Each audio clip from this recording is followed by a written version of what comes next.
Hey guys. Oh wait, there's no one here. Right, because I just started the stream. Okay. I'm gonna wait until someone arrives.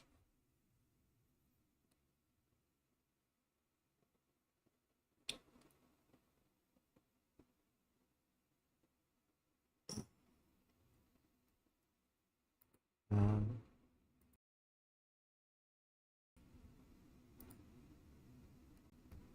okay, stream is up. Hello. Okay. Today's stream is gonna be probably pretty quick, like the last one. Um, that's cool and good. Oh, right, okay.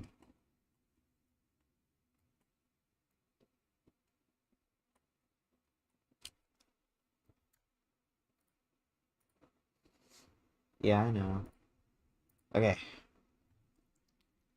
Time to do the scene. So, this is, I believe, the second shortest scene of the episode that I'm doing today. It's only 37 seconds, which is pretty short as far as my scenes usually go. Um, and I think that the shortest one is like 20 seconds. So yeah, it's a little bit later in the day since than it was last stream, so I imagine more people will probably be in, so chat will probably be a little bit less dead. Ergo, should be a little bit less boring to just sit around and talk with chat. So that means I don't have to be as interesting as I oh so obviously was last time. Everyone everyone knows I was being so interesting last time. Now, okay. So, I'll just get started. Also, since it's a bit later in the day, it's a little bit more likely that I would be able to go grab someone. I asked Domo, uh, if he wanted to do it, but he's not available right now. If he wanted to like join the stream, I mean. Domo is the person who voices Macaroni in BFOA. He also voiced the text on Asset, Blue Snowball. He voiced Blushing Emoji in late BFO, early BFOA. Um, he also voices. I feel like there's someone else. Who am I missing? Domo 823. Bollight. Bollight's the other biggest, most important character he voices. Hi, Spotlight. That's one of the animators for Daily Dose. You guys can't hear the anime audio, I believe, which is good. I don't want you to.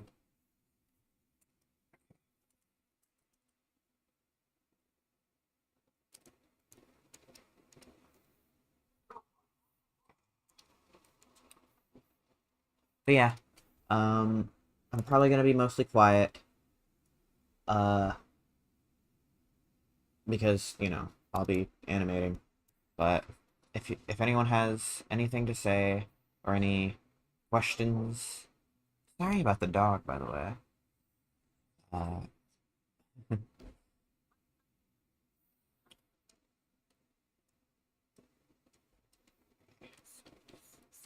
I should probably turn my headphone volume down because otherwise, I think people would maybe be able to hear the audio as I animate through my mic, which isn't good. I don't want that to happen. Um, but yeah, episode's coming along nicely. Ever since I split it up, I've been getting work done a lot faster because it's just been like every increment of progress I make is a much larger increment than it would have been before, which is such a nice feeling.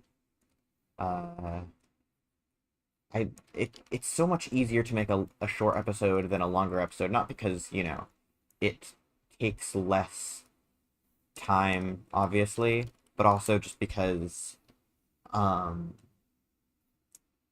every time if I do 40 seconds of a 2-minute episode, then I've completed, you know, like almost half of the episode.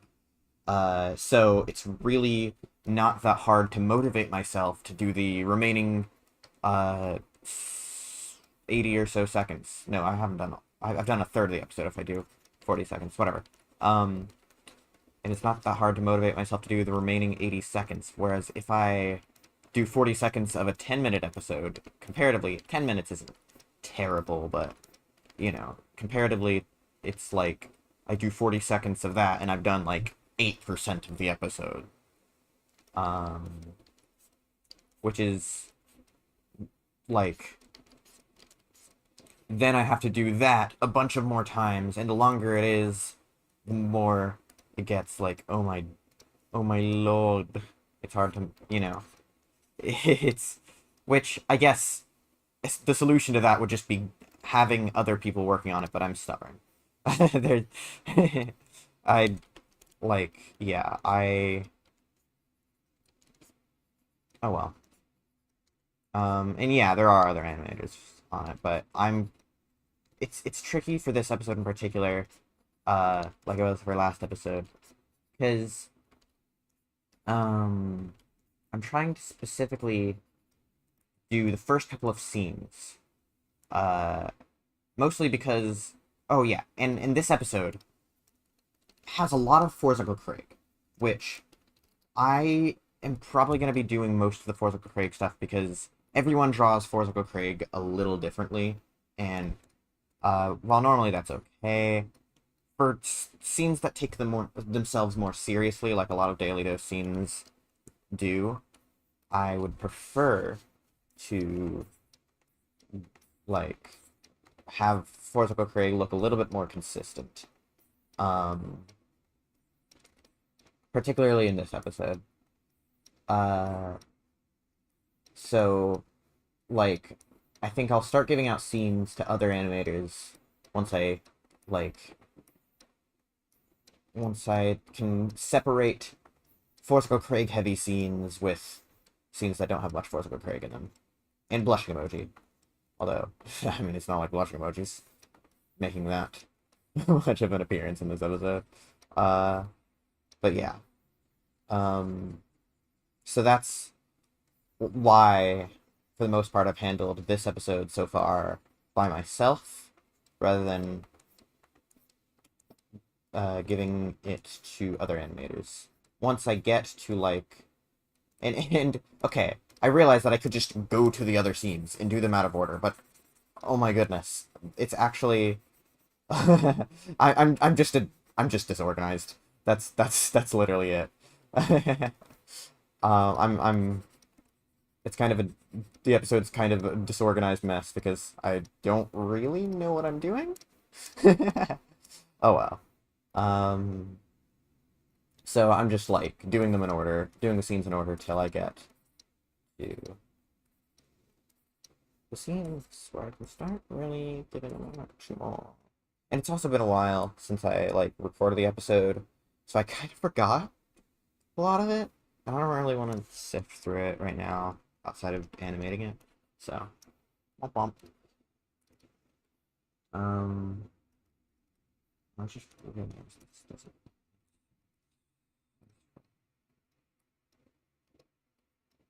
There we go. Okay, sorry.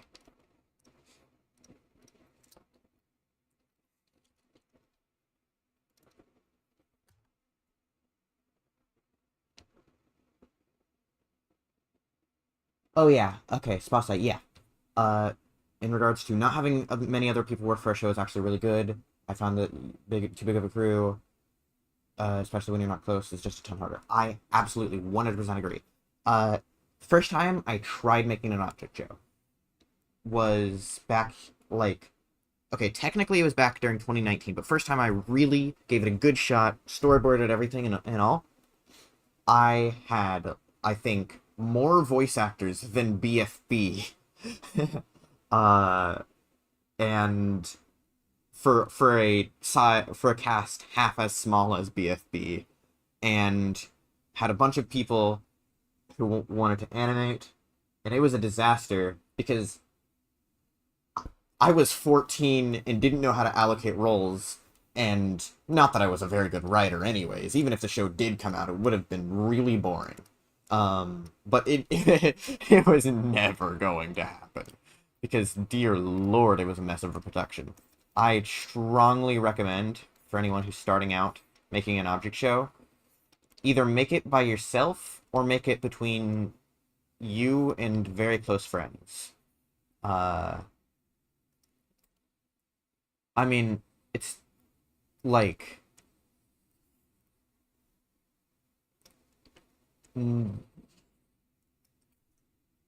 for first time, or for whenever you have like a lot more skills in managing a production, obviously you can probably handle a bigger team, but like especially for a first time, I think it's very important to learn how to make an object show and pull the weight of making an object show before trying to dive headfirst into managing absolutely everything.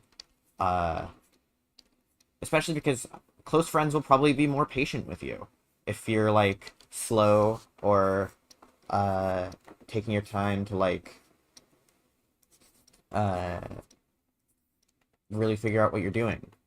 That's okay because I mean it's your first time, but if you have like a bunch of other people working with you, then you're gonna have the pressure of impressing a bunch of strangers, uh and making them not feel like they're on a wasted endeavor, compared to like if you're just doing a small thing between a couple of friends.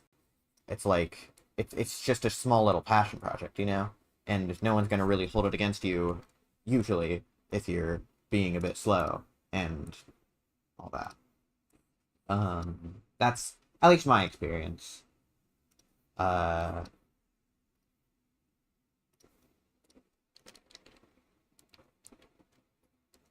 Oh, Jesus, I just realized I just drew the smallest Forthical Craig. I didn't mean to draw him that small, I was just really zoomed in.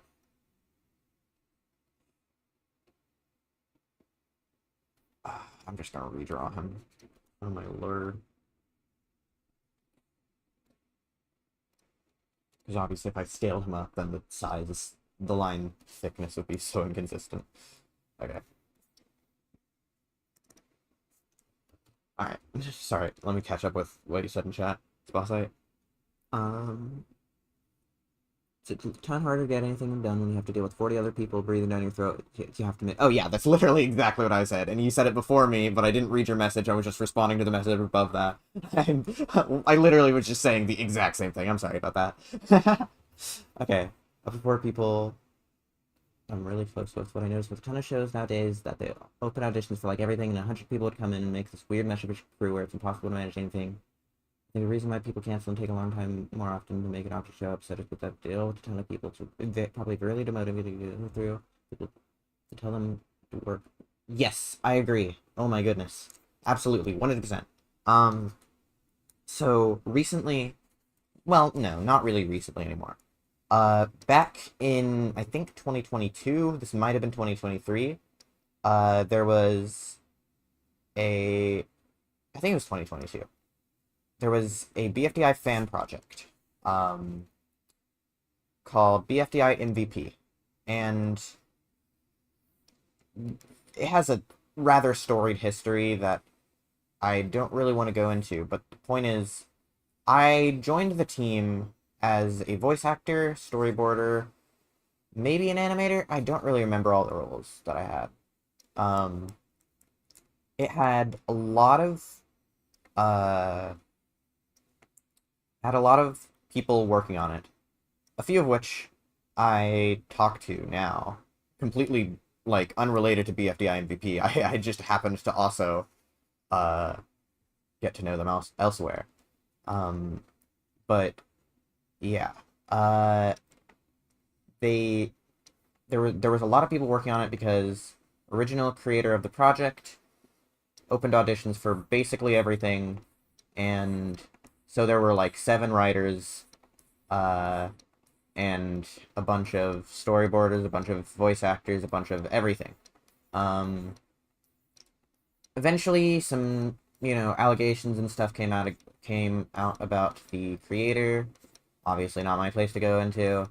Uh, and I was put as the head. I can't remember why I was put as the head of the project. I didn't really know the original creator that well. Maybe they just thought I was the most equipped because I was constantly nagging them about the way they were making it. Um, Either way, I was put as the head of the project. Uh, but I didn't really know where to go from there because how do I take that crew and run with it? Um, it was a, really large crew of like 30 or 40 people for this one project. Uh, Everyone, working for free. And it was way too big of a team than what I could possibly ever manage. And if I started like removing people, then what? Because no one did anything to deserve being removed, and how would I even pick who gets removed? Just by vibes?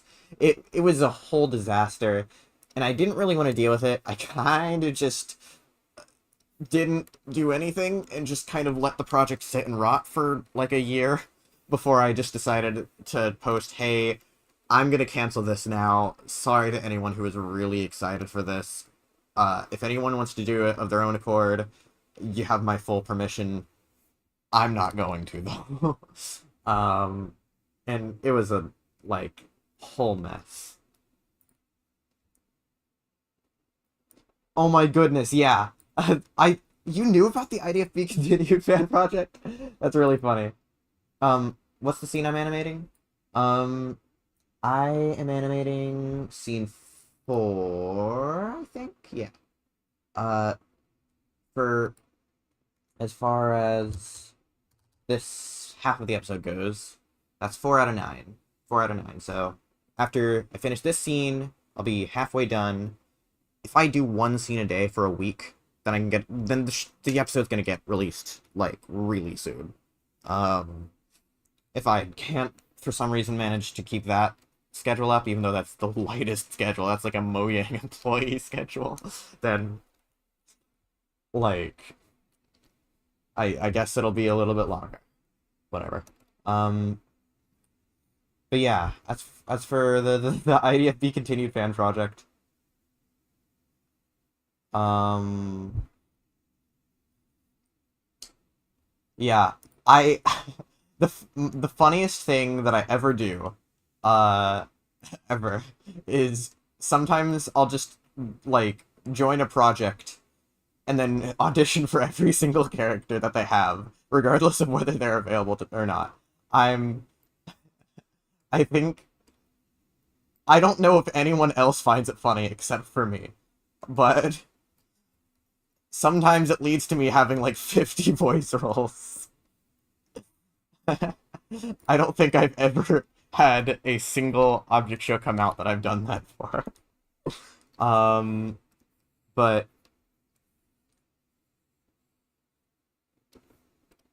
oh well. Yeah. I'm actually happy with a lot of my BFDI impressions. Not all of them, and oh my goodness, I haven't done like so many of them in so long that I don't even know if I could anymore. Uh, I would probably have to pull up a reference, and it also doesn't help that I just drank soda, and I really shouldn't be drinking soda because it's really bad for my throat, especially if I'm gonna be voice acting. But whatever. But yeah, I can do some character voices for BFDI, and that's great, but some better than others. I mean, obviously there's obvious ones that everyone can do. Everyone can do a grassy impression. Like if they just try and figure out what part of the throat that comes from. Everyone can do this. It's literally just sucking in air. Everyone can do a grassy impression. But then like I used to be able to do a really good loser impression, but I haven't done it in so long that I don't know if I can still do it anymore. I think it was something. No, no, no, no. That's awful. Oh dear. Okay, whatever. Who cares? um.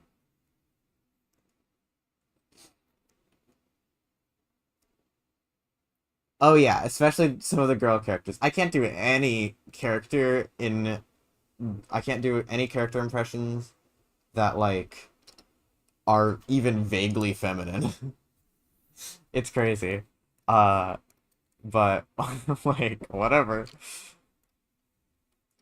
The funniest thing for BFDI MVP, the project that I was talking about before, is when um I kept auditioning for Flower over and over again, and I kept getting rejected. And I got pissed at the time, but now I can do a lot better of a Flower impression than I could back then. So that's good. Obviously, it requires me being pitched up though, so can't really do that on the spot either. But whatever. Um.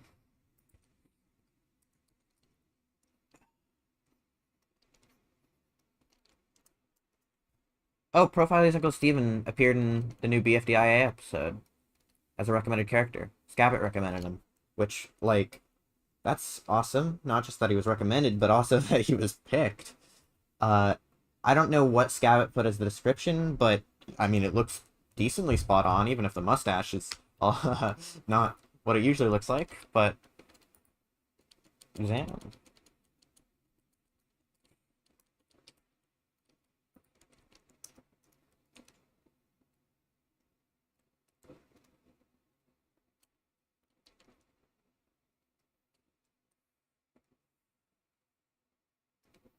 Sorry, I'm not saying anything.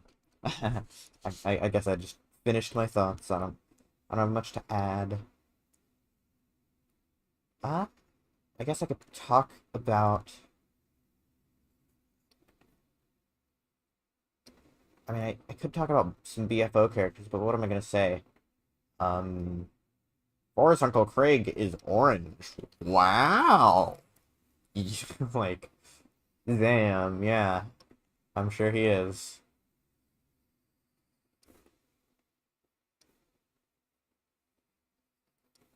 But yeah, working on this episode. I've been working on this episode. Really hope that the animators aren't too pissed at me for not giving any scenes for the last episode and a half's production. Oh well.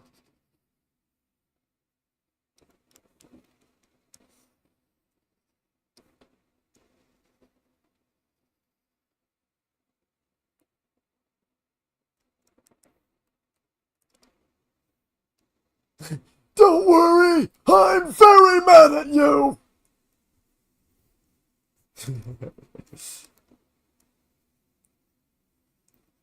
I'm very mad at you, as opposed to being so extremely soppingly wet at you!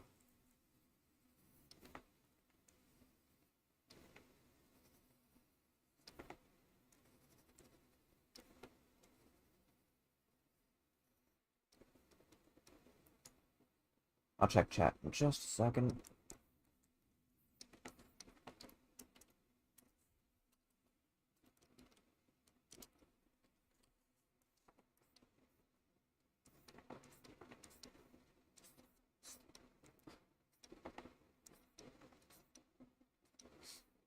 So, there are a few people making a BFO FNF mod now, so that's neat.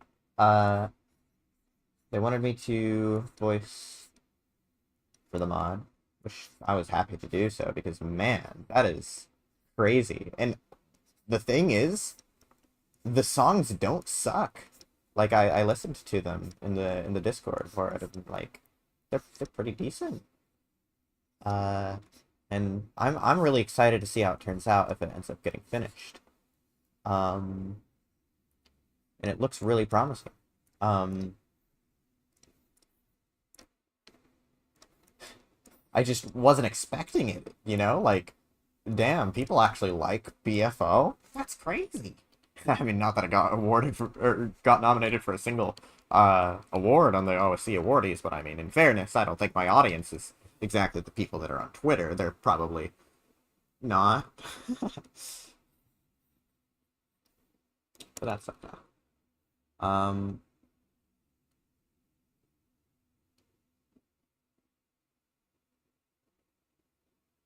oh, yeah, in regards to I'm gonna lie, I'm not gonna lie, I didn't like the episode that much. I didn't watch the episode.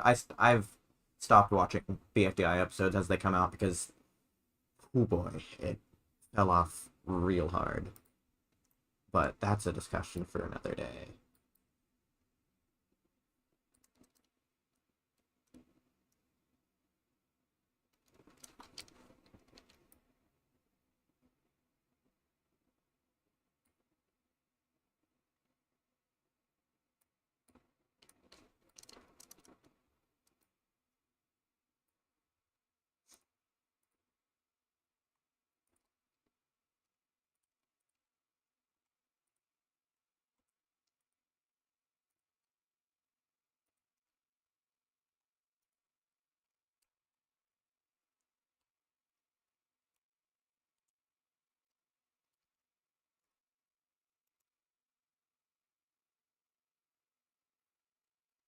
Enough songs that don't suck. This can't be real.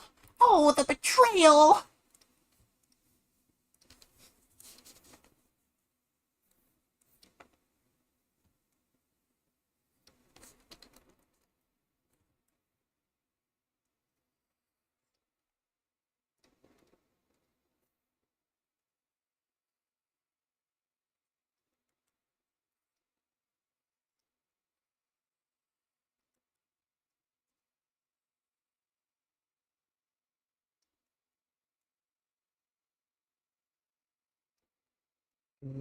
Just a moment.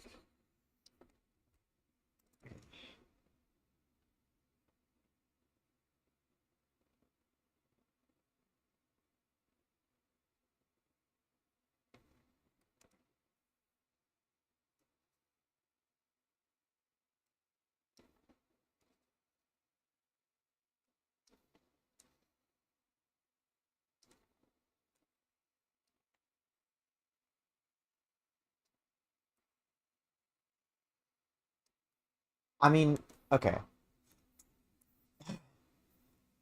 I don't know if you saw the update video saying that BFO Daily Dose 7 is going to be split into two parts.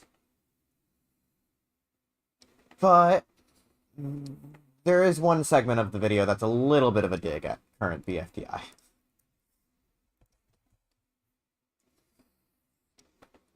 I don't like the situation current BFDI, and whatever. Again, I figure that's not something really all too worth talking about, because, I mean, it's been said before, and all that, but, oh well.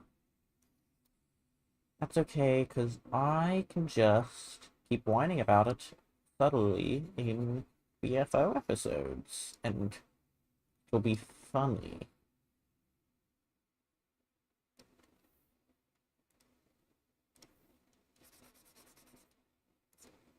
It was obviously too nuanced of a topic to really talk about on like a stream.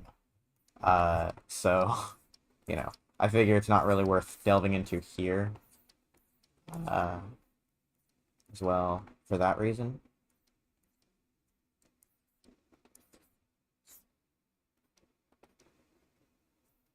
I don't know.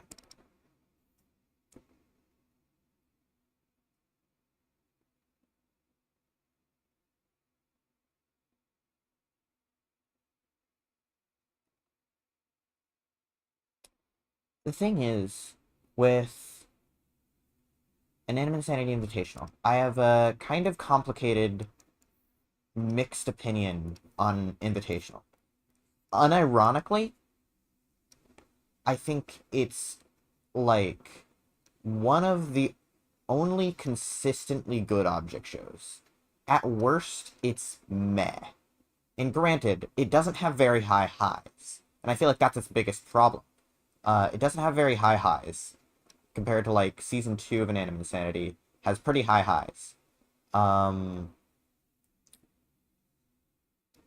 Whereas, you know, Season 3 is low highs, but also high lows. It doesn't... It's just consistently alright. Whereas I think, like, season 2 of An Anime Insanity, it gets great in the latter half of the season. Uh, but oh man, the first couple of episodes are kind of unbearable. Oh my goodness, they're bad. Like, every single character is one personality trait, so they just kind of say the exact same lines at each other over and over again. Not literally same lines, but like, they just repeat the same gimmicks at each other over and over again for like 6 episodes straight.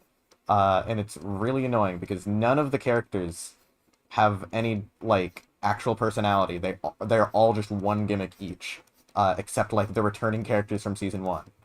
Um, and then like starting the second half of the season, I'd say the turnaround point is episode 7, I think, but I don't really remember. It's been way too long since I watched it.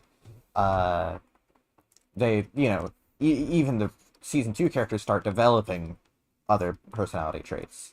Uh, I think season 3 started off a little weak, but it took like 3 episodes before the characters started like getting more fleshed out personalities compared to like 6 episodes. So it's nowhere near as annoyingly unwatchable. And also that's half the cast as opposed to all but like 4 members of the cast. So I think that's okay. Um, the the thing is though, the new episode is my least favorite of the season. I think Silver Spoon is a fun character to watch. The rest of the episode didn't really do much for me. I think in general, the season has a very big problem with being very, very heavy-handed in its dialogue. Like, characters just kind of say exactly what the viewers need to know, and exactly what they're thinking. There's nothing that, like, they don't say. I don't know how to word this, but it makes it feel a lot more kids showy than season 2 and season 1. But I feel like that problem is at its worst in the new episode. Like, or the problem of it feeling like a kids show is at its worst in the new episode, because literally, like, all the random side characters that no one cares about, even the ones that don't make literally any sense to be a part of this, are suddenly ganging up against MePhone 4, this notoriously, like, downright evil person. And now you, as the viewer, need to feel bad for MePhone 4, who has historically been just the worst person to his contestants. And all the backstory in season 2 served not to make you sympathize with him, I feel like, but rather to make it clear where his intentions come from. Not that he's, doing this just because he's a random jerkwad, but because he has this storied and uncomfortable past. Which is distinguishable from excusing what he does as a, again, constantly manipulative, terrible person. And now, like, the new episode's just like, actually, guys, these guys are evil for not wanting MePhone 4 to do all these terrible things. And the finalists are for some reason standing up for him, even though they, especially Balloon, have been through this the longest. And it's like, what?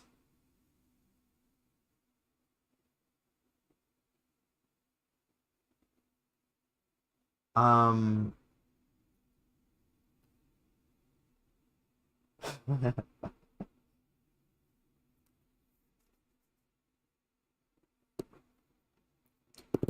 And yeah, I think an Anime Insanity Invitational, I do think the latter half of the season or is less interesting than the first half, just because I don't know. I can't really pinpoint exactly what it is, but I feel like they were really experimental with how they handled a lot of the first half. You know, they were trying a lot of new things. They were trying a new voting system that I don't think was very good, but that's besides the point. They were trying, or like they had a whole episode where instead of like a challenge, the challenge was done in the first 30 or so seconds, and the rest of the episode was dedicated to the elimination, which I think in Anime Insanity, at its best, excels at eliminations. So an entire episode dedicated to eliminations is an Anime Insanity at its strongest, which I think The Overthinkers, just as a whole, is easily the best episode of an Anime Insanity Invitational, and probably one of my favorite episodes in the whole series. Uh, and then, like, I think when it really started to, when I really started to realize it's kind of slipping is the episode where they do the iceberg thing. I don't remember which one that was. I think it was like 13 or so, 12, 11, I don't know. Because like it's so unsubtle with its dialogue. It's almost comical how the characters are like, whoa, maybe this thing will happen, and then the thing happens to other characters. Oh, wugga, wugga, wugga. And it's so comically heavy-handed. And I just... Ah, great. Um,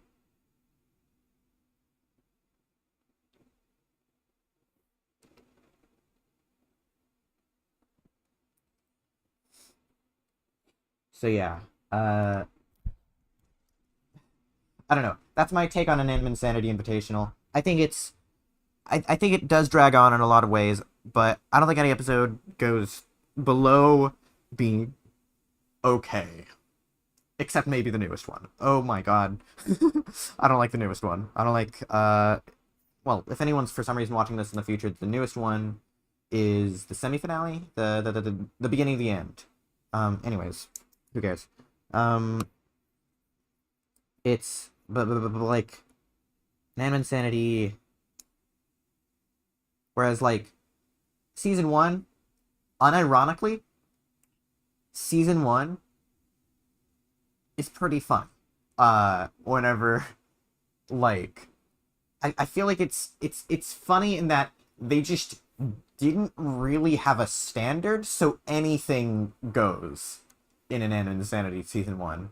Uh they don't really have like consistent rules of the universe or anything. They'll just have an episode where Marshmallow pulls a time machine from Walmart.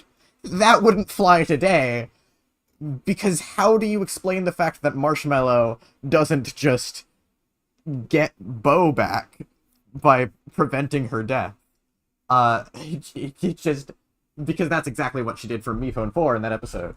Um, it has a lot of really funny bits, even though it has like Family Guy continuity. Um, I do think it kind of starts to drag on and get worse as it starts to take itself more seriously, because it stopped being so bad it's good. It stops being like and it starts to have more consistent rules of the universe, but it's not like getting good to the point where it's like really fun because of the good quality. It's just kind of getting okay quality wise, but not great to watch. So I think as a season it kind of gets worse as it goes on. And then season 2 I think starts off pretty bad, picks up in its latter half. Season 3 is kind of a roller coaster in terms of quality, I think. Um,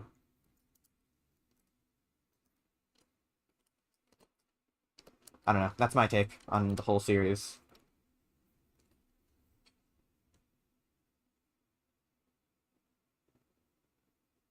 I haven't seen Object Battle City. Uh,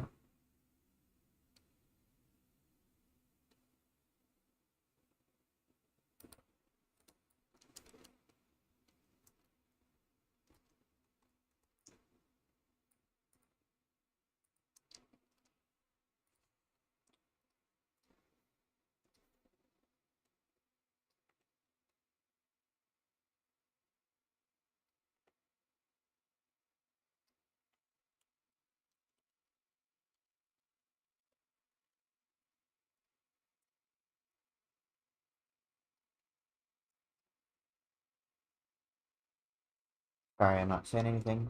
I don't need to add right now.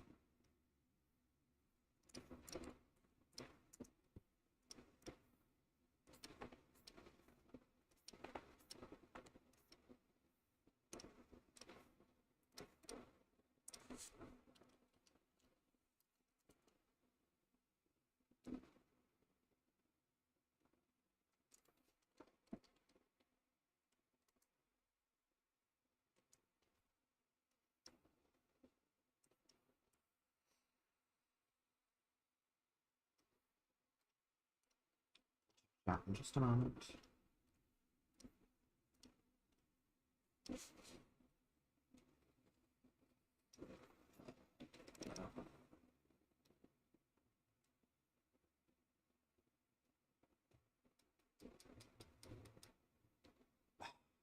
Who made Object Battle City again? I don't remember.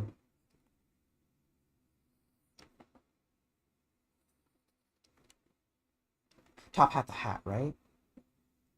Or was that, is Top Hat the Hat just the background artist? I can't remember. I've heard a lot of Object Battle City, I just haven't watched it myself. Um,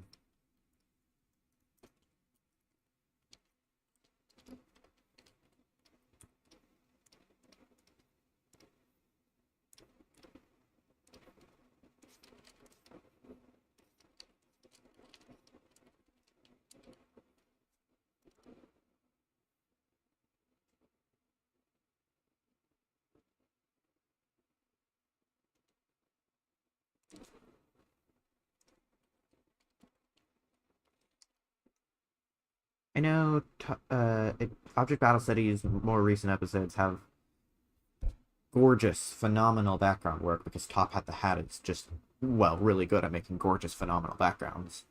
And, I mean, if you've seen any of the, like, backgrounds that I made a few months ago now, for, like, BFOA, if we ever, like, revisit old locations, then I'm very obviously inspired by Top at the Hat. Um,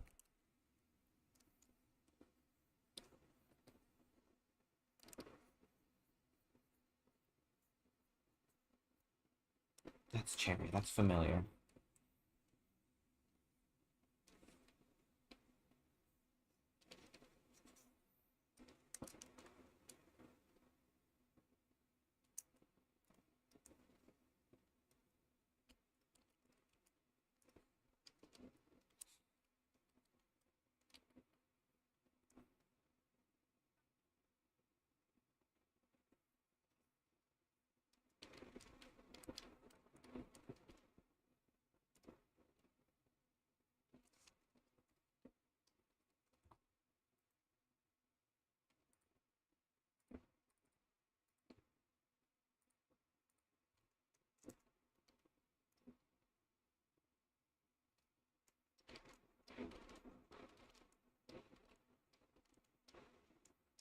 I'm really worried because I feel like the beginning stretch of this episode is the worst part of the episode.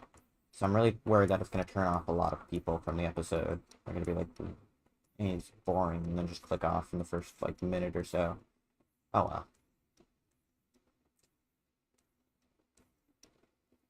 I mean, people watch OBS. I'm sorry. That was really out of line. I'm sorry. I'm sorry. I'm sorry.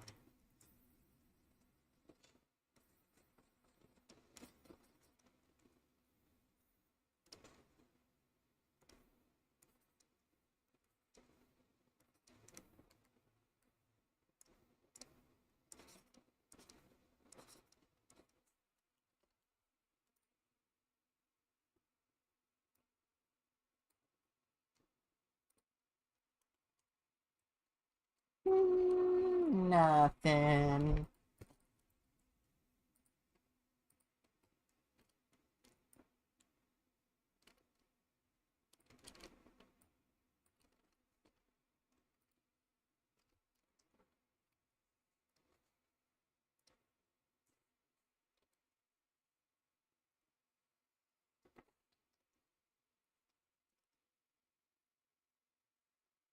Okay.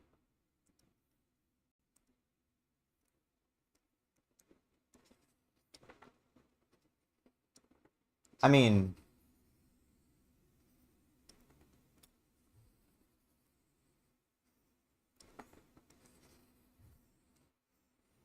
in fairness, there's a dig at OBS in Holiday.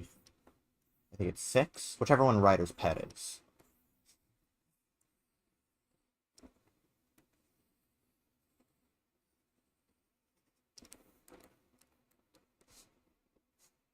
I mean, it also doubles as a dig at BFB 16. That's awesome.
Who do you think would win in a fist fight? Liam HFJ1 or Eraser from VFDI?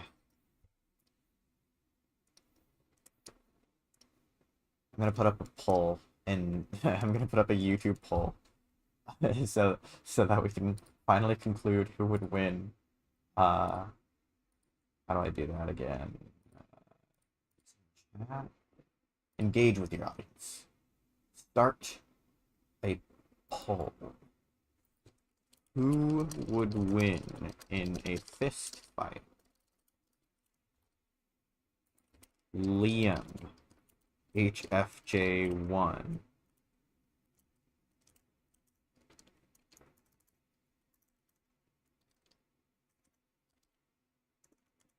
HFJ1 versus Eraser BFDI. Okay.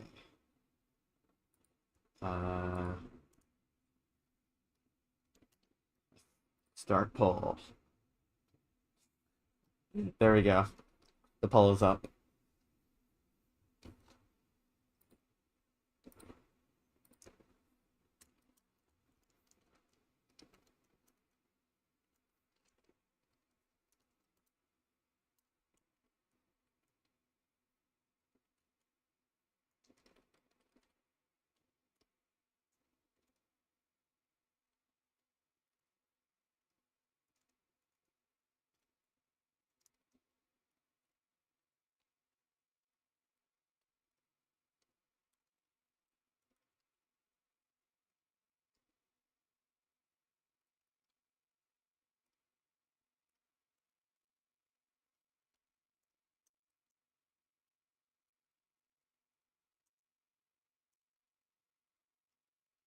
Mixing here is not great. Probably should do a second pass on doing the video editing. I'm afraid that I'll forget.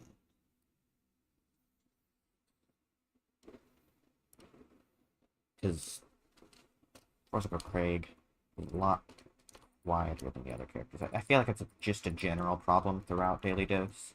Corsica Craig is maybe a little too quiet, sometimes maybe a little too loud. I don't know. Maybe when I compile the whole season, I'll like into one video I'll like put a second pass through the audio editing and just audio balance things a little bit.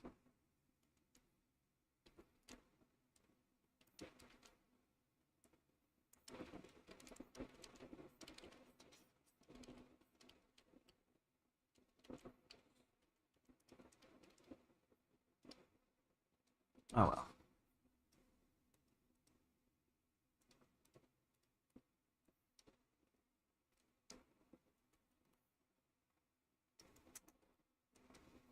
Is this really the same size? It doesn't look like the same size.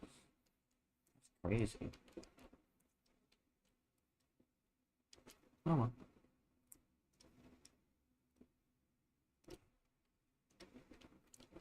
I actually made him all orange.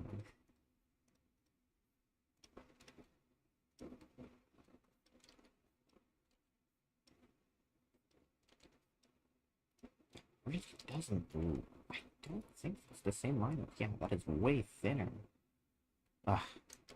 Okay. How do I fix this?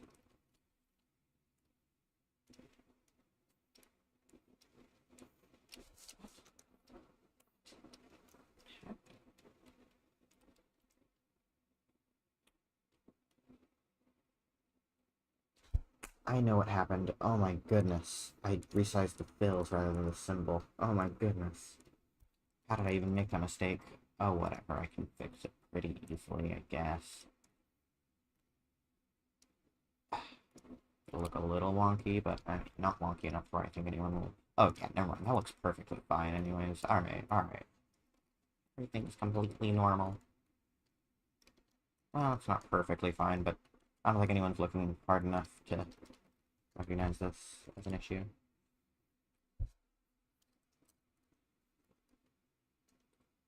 Can't wait for someone like when the Daily Dose source files are released to track down this exact frame to know which part of the episode I'm talking about.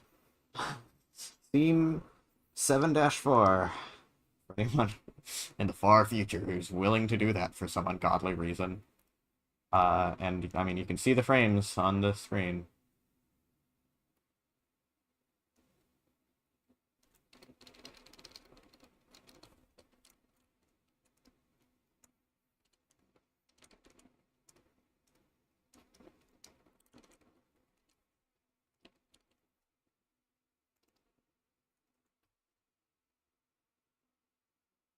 Scene 7-4 at around 340 frames in. I will find you. Have you seen Liam with the axe? That's crazy. That's a crazy sentence. Okay. Um.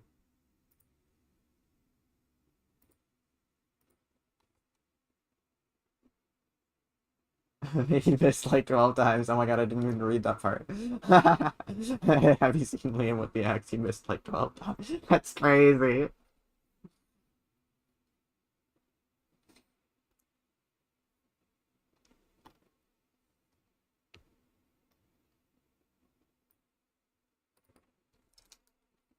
But you're right though. You're right. You're right. Liam's got nothing on Eraser.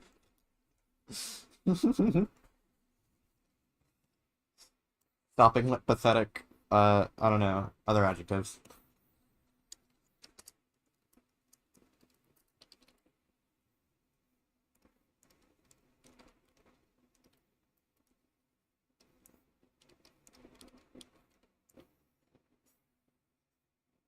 Oh my god. Oh my god. Oh my god. Change the background between shots. I have a really bad habit of doing that. And it's really bad. There's in the original release of Holiday 1, there's like 2 shots where that happens, and it's really embarrassing. I don't even know how I didn't catch that. Not even during editing somehow. I let it slip twice. Do that. Whatever. I fixed it for the whole season release. Um, but still, worst day of my life. Not literally. That would come 5 days. No, I'm joking. Um,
Oh, hey Finny. Hey Finny Damos. I wasn't expecting to see you here. Uh, hello. I don't know. I don't even know if you're still in chat or if you left due to the silence. Um, yeah. There was a part of Daily Dose where garlic is not on cheese. That was a mistake. Also my fault. Um, because like, the way I was handling doing the or delivering who was saying what lines, I just put garlic instead of both garlic and cheese. Uh, and since it was such a quick production, I didn't want to like storyboard. So, and then I just didn't correct it during revisions because I wasn't thinking about it. Uh, so it just happened, and oh my goodness, that's embarrassing. But it's okay. I'll fix that during the whole season release. Oh my goodness. I'll For the whole season release, I'm also probably going to fix uh Horn's mouth in the first episode with Horn because it looks a little bit differently done than how it is in later episodes, and I don't really like it. But that's because I didn't really put a standard for how Horn should look until later.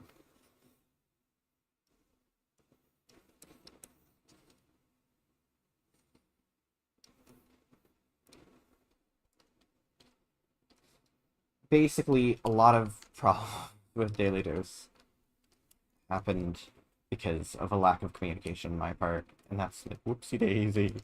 Whatever.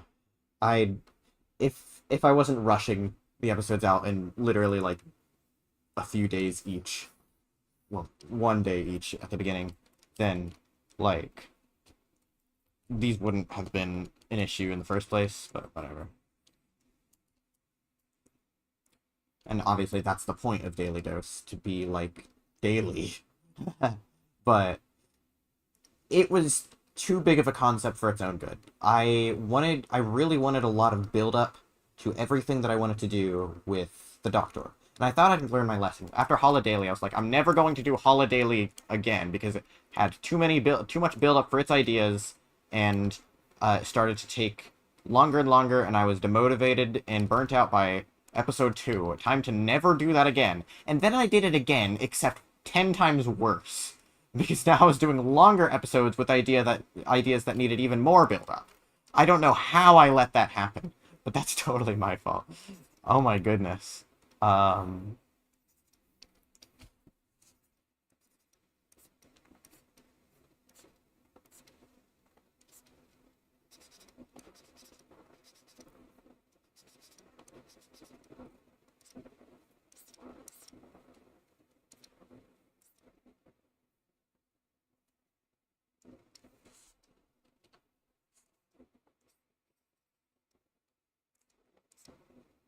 in the future, if I were to ever do another like spin-off season again, which I'm probably not going to do until after BFOA is done, at least. If not, or if I do another spin-off season at all, which don't count on it.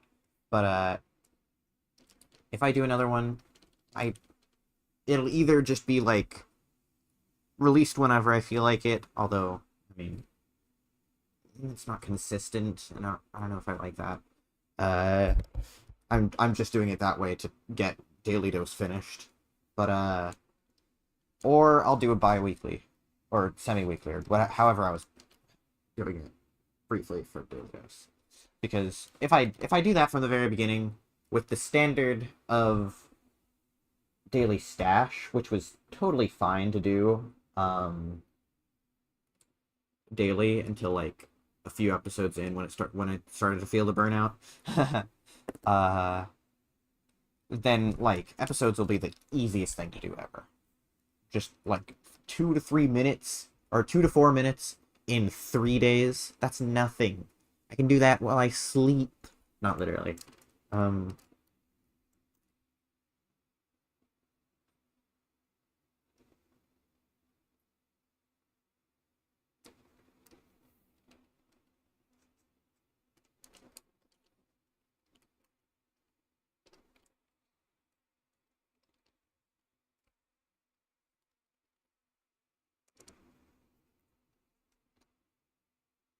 Okay, I'm going to...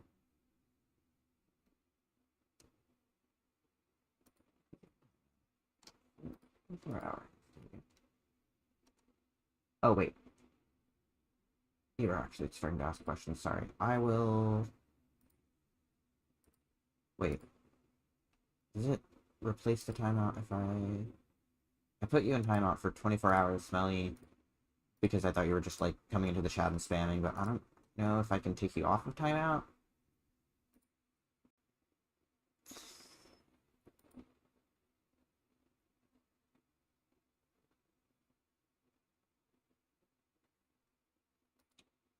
Whatever. Next stream, you'll definitely not be in timeout. So, sorry about that, Smelly. It,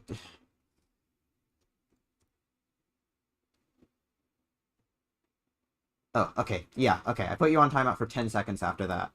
And then, so I guess that overrid the original timeout. Okay. You should be fine now. Sorry about that. Yes, okay. I think it was Charlie, yeah. And then, hi Mario Joe.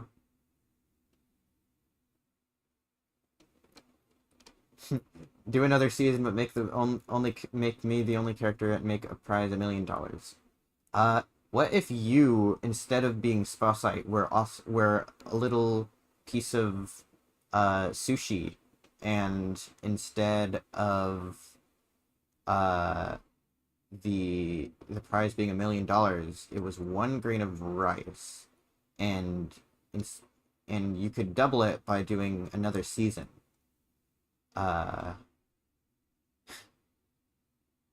And every single episode, the amount of rice doubles.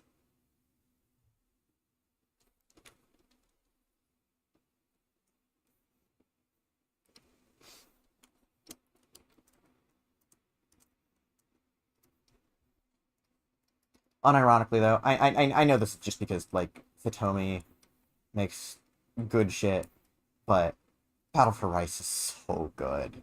It's like, I know there are only a few minutes of content of it, but it's just paced so nice. Even though there's only a few minutes of content, you can really get a feel for every character so far so well. All the jokes are really good. Backgrounds are nice. Audio balancing is good. The voice acting's good. The music's good. It's just, like, already nothing that falls short of 10 out of 10 so far. Uh,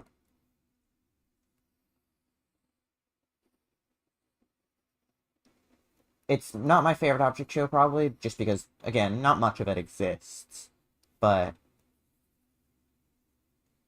right now, arguably the most consistently good object show, which is not a high bar. No, I jest. For someone who loves object shows, I love commenting about how much I hate object shows. No, I'm just being mean. But I really do like Battle for Rice. I would also, if looking for consistently good object shows, I can also personally vouch for Web by Finny Domos. Uh, I, it's like if OBS wasn't boring.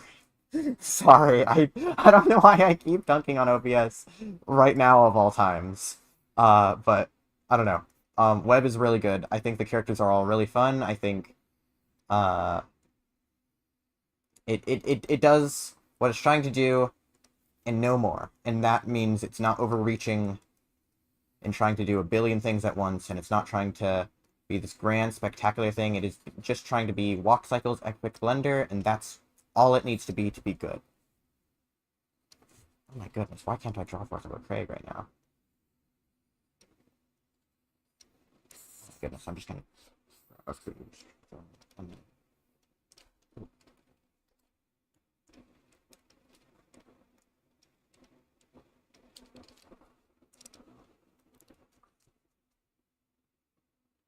Uh, let me reach out. Cindy's preppy yoga instructor, Sandra. What epic idea, Smelly. Oh wait, if you're talking about Battle for Rice, I was joking about Battle for Rice, which is an actual object show by Satomi. Um,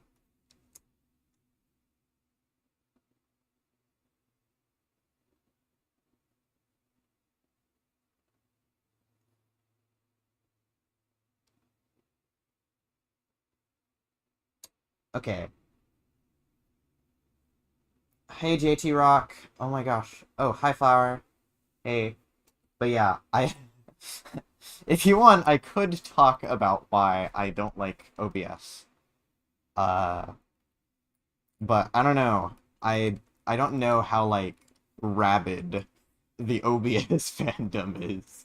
So I don't know if like me talking about how much I don't like OBS and why I don't really think it's very good is going to like have 17 hound dogs on my front porch. Uh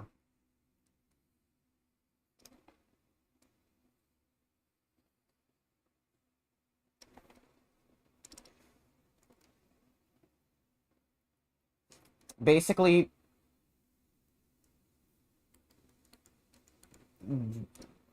it boils down to I just don't think the characters are really great.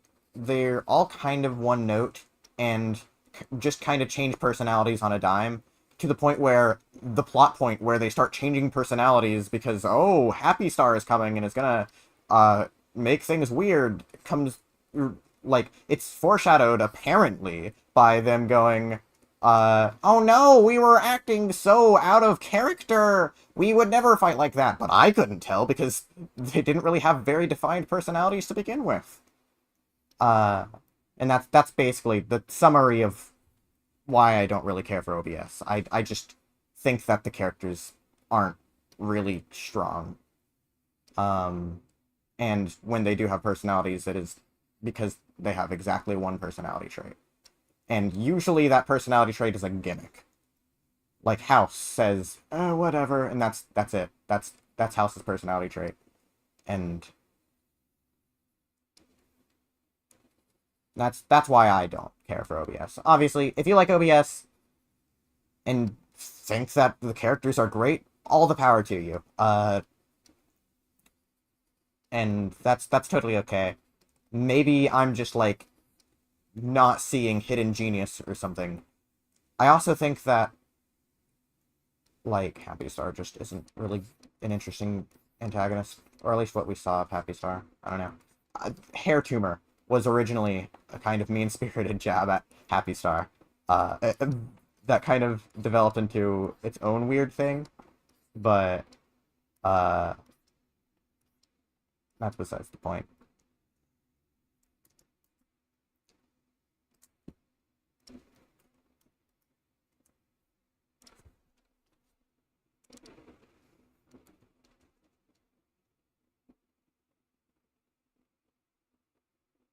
Oh my god. Yeah, Flower. If I was talking about just OBS, the computer, the thing that I'm streaming with, that would be really funny. um, I haven't seen 5 Second Object Show or Burner, because I didn't really like OBS. I think I saw Burner 1, didn't really like it, and just stopped watching. uh, but that's just me.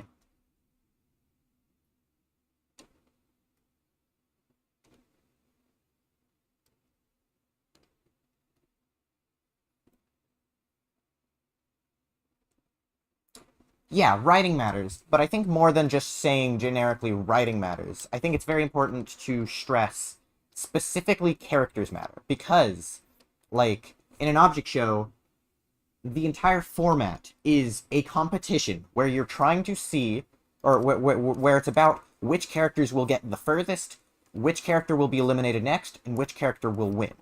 So, be, everything to do with an object show is hooked on whether the characters are interesting. Because if the characters aren't interesting, then you don't really care who gets eliminated, you don't really care who wins, you don't really care who gets far. So, good characters that are fun to watch are the highest point of priority in an object show, in my opinion, at least. more than literally anything else. Or else you're just going to end up with something really mundane and uninteresting to watch.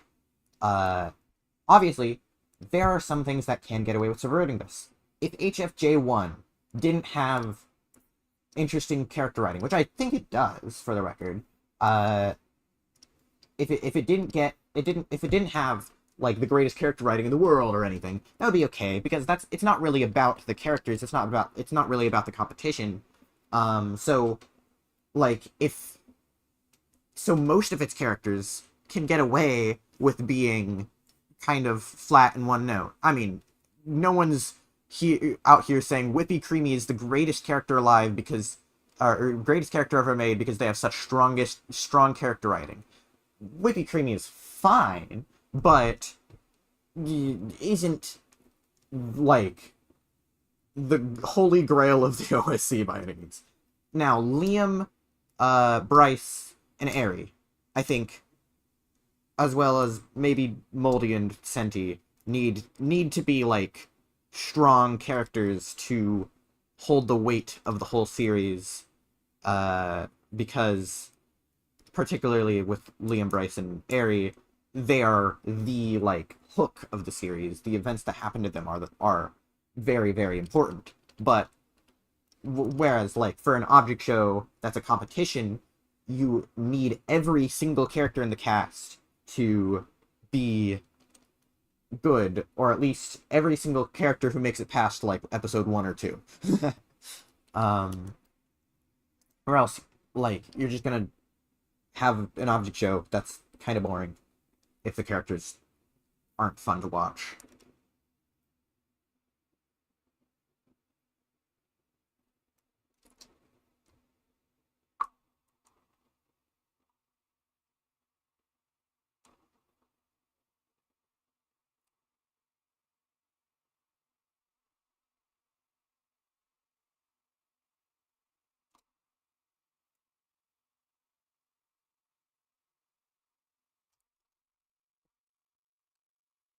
Okay, I'm sorry for slandering Whippy Creamy. I apologize to the Whippy Creamy community.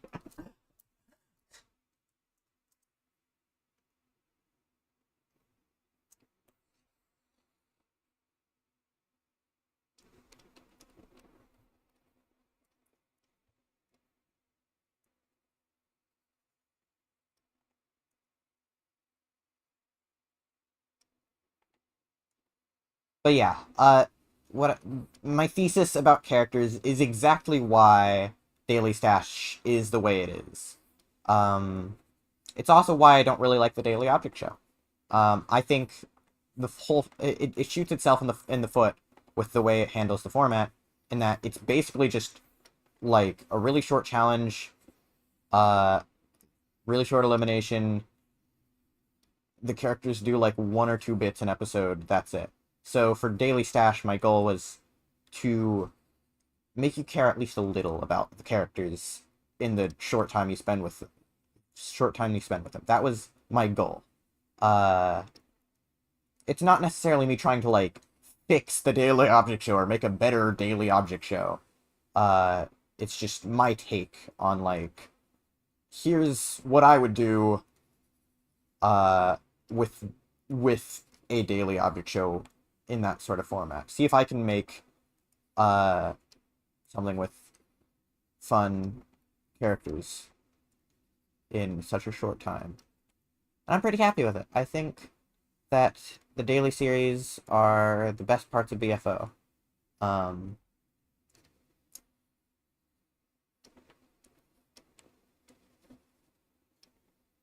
I'm especially happy with Holiday. I think, like,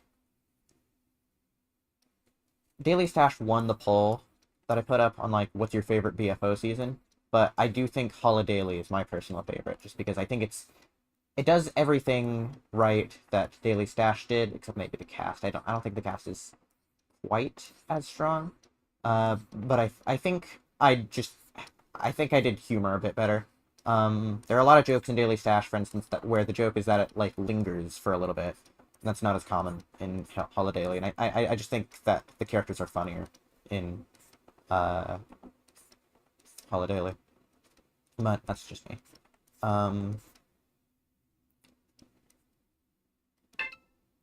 Ooh, I got a message or something. Nope, it's just Google telling me to clear up 262 megabytes of junk. Time to not do that.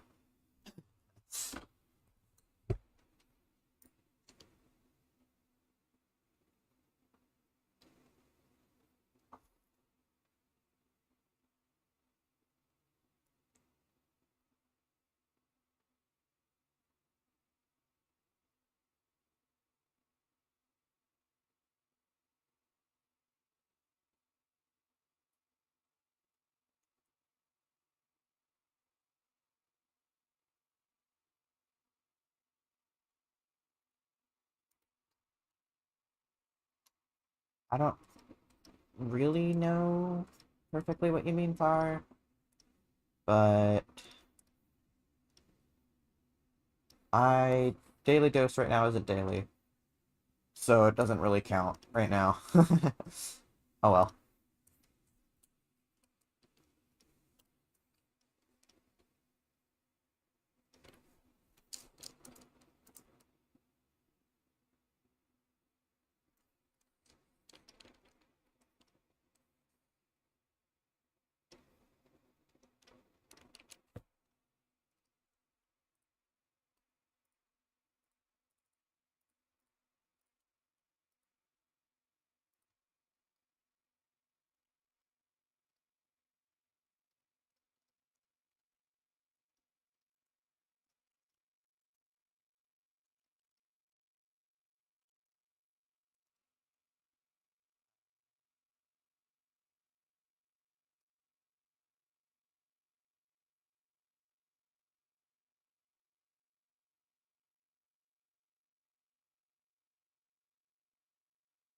Got burnt to a what for your toast?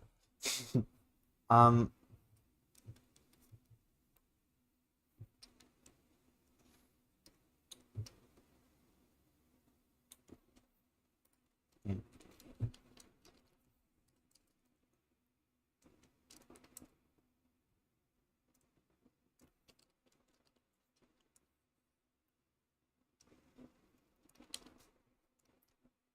there's a joke in this episode that I think is really similar to a joke from Dragon Ball Z Abridged. Actually, two, now that I'm thinking about it. I don't know.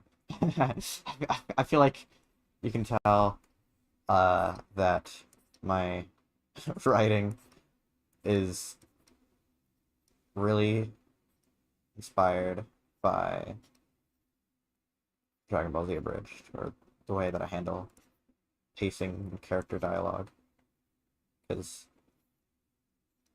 it's, I don't know, it's good, largely. I don't know.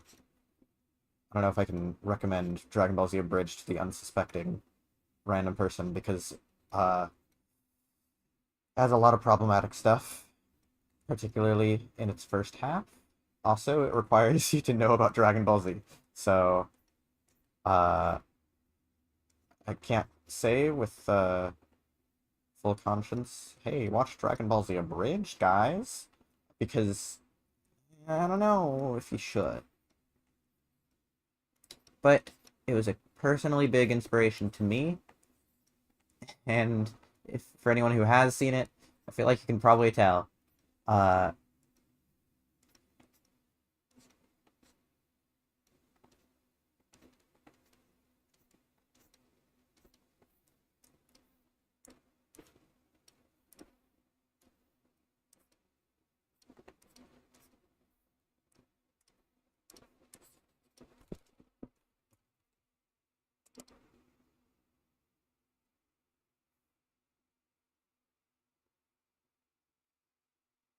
Sure, 7-year-olds know what Dragon Ball Z is. I knew what Dragon Ball Z was when I was 7 because I had a Dragon Ball Z game for the Game Boy Advance called Dragon Ball Z: The Legacy of Goku 2. And I'm sure every 7-year-old has a Game Boy Advance.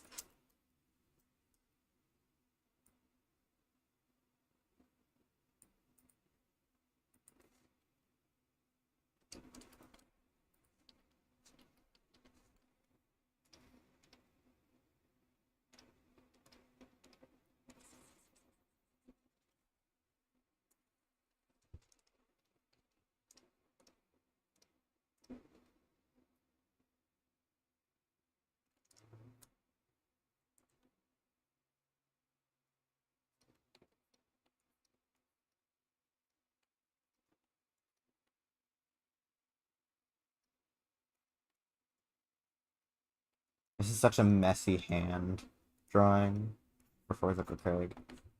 Uh, but that's okay, because it's Forza Craig, and I can be as messy as I want, and also this hand will be on screen for like a few frames.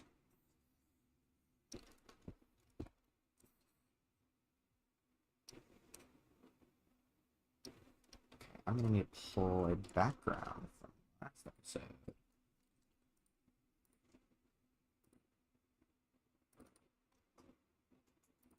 This one, I think.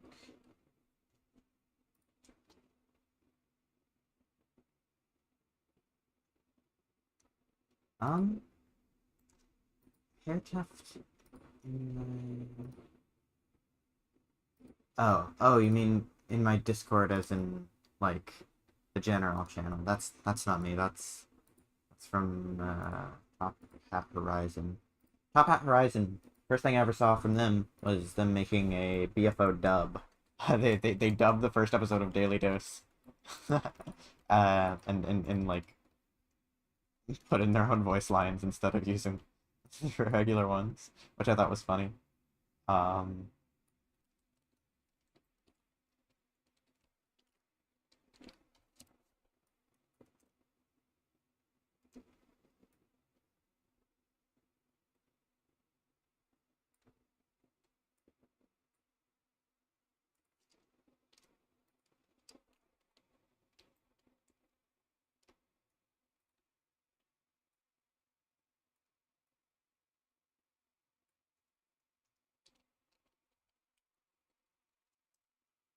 so, no, it's left of the scene. Hold on, let me take a listen.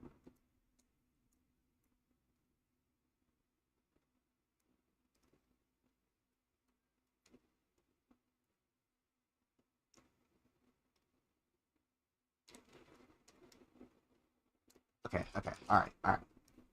No, in the rest of the scene now. Oh my goodness. The voice in the last few seconds of the scene are mixed, to say the least.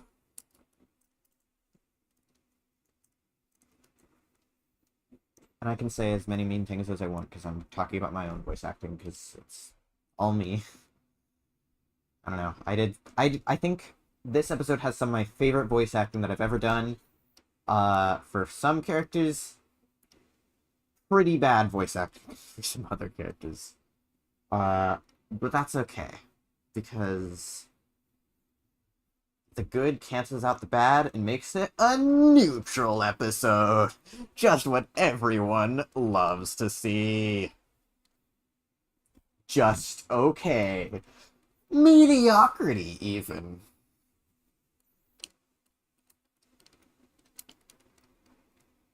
Dare I say, mid.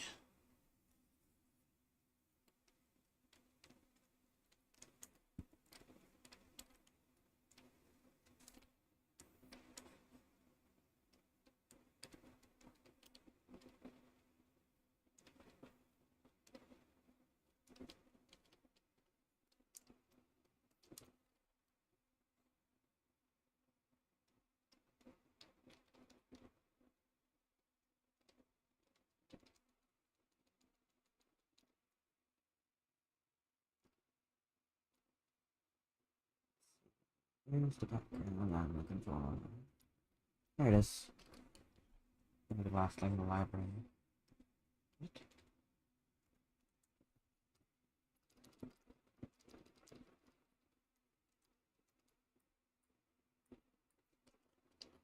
Oh my goodness. This is so small. Oh, why did I make these symbols and backgrounds and stuff in such a hurry when I was doing last episode? Ugh, it makes it so much more difficult to manage now.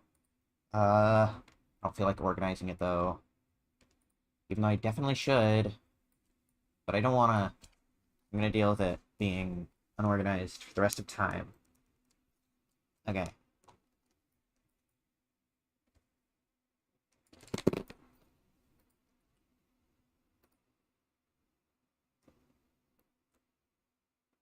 Let's see, let's see.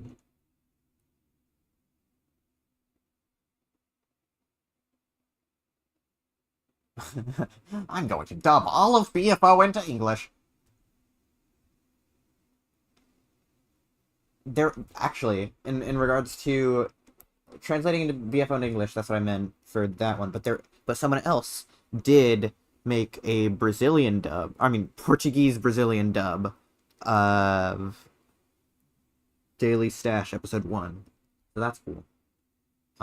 Leafy's and Craig and Bubbles on Uncle Craig don't exist. Spotlight is one of the animators for Daily Dose. Alfonso. This is what Alfonso sounds like if you were asking to hear the voice like that. I have not seen Animatic Battle. Animatic Battle. If being Teapot was a BFO Daily Dash challenge. Womp womp womp. I would violently throw Alfonso at the wall if I got access to him for 2 seconds. Wouldn't we all? Who's Crispa? I've never known Crispa in my life. I don't know what you're talking about. Who's Crispa? Get out of my house. I mean, BFO episode. What else is new?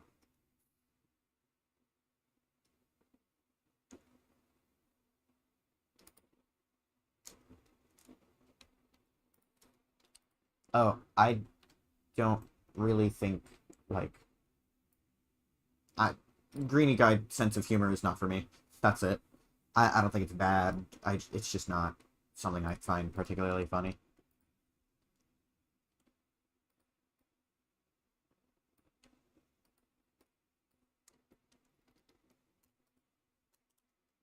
And I know, the more the stream goes on, the more you're probably thinking, damn, does Crispa like literally anything? And I promise there are object shows I like. I promise. I swear. I don't just hate everything just because I'm a hater. I have other reasons too. But just not for me.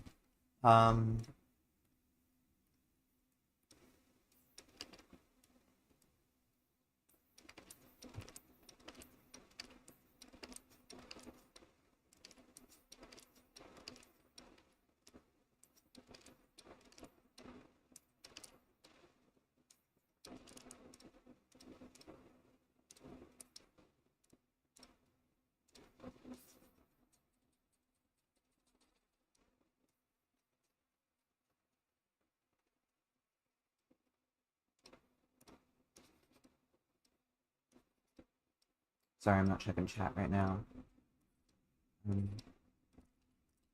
Drawing for the episode.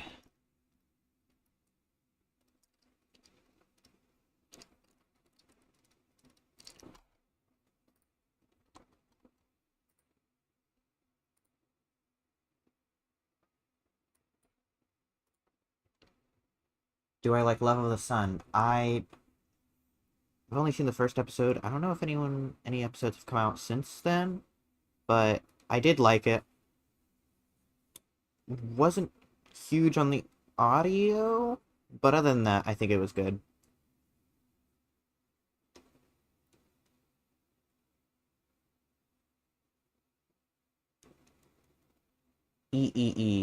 Extraordinarily Excellent Movies. I haven't seen it.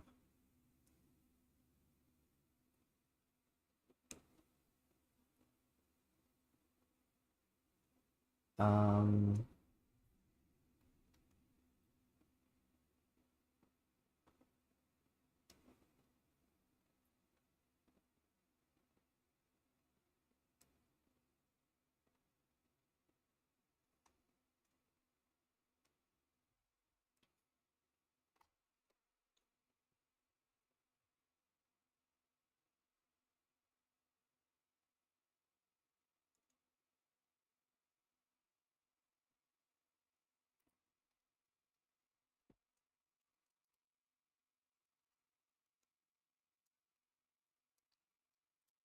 My goodness, my voice cracked here so bad. Whatever. I'm sorry, that's in relation to the scene.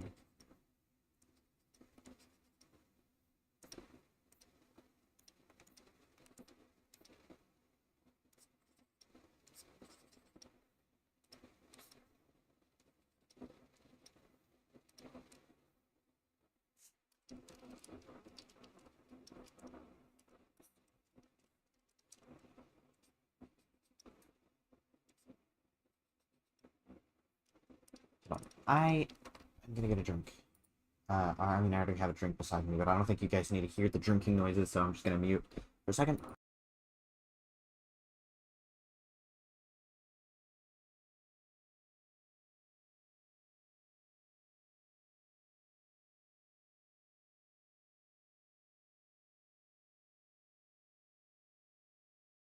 Okay, I'm back.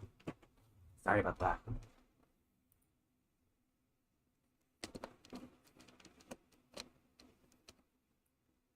Get spongy out of your head? Well,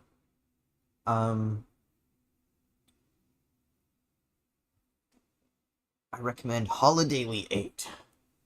No, I was trying to tie that into a Holidaily reference, but I couldn't do it in a really funny way, so whatever.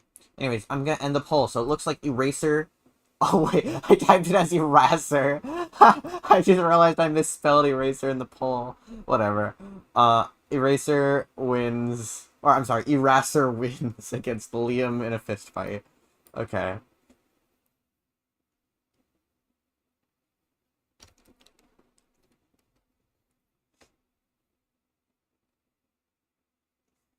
Oh, and bye, Spellsite. But I will start a YouTube Q&A.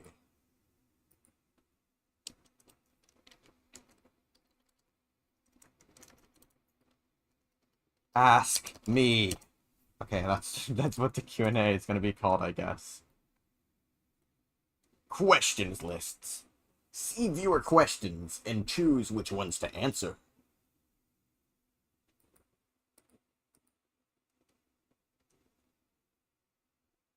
What?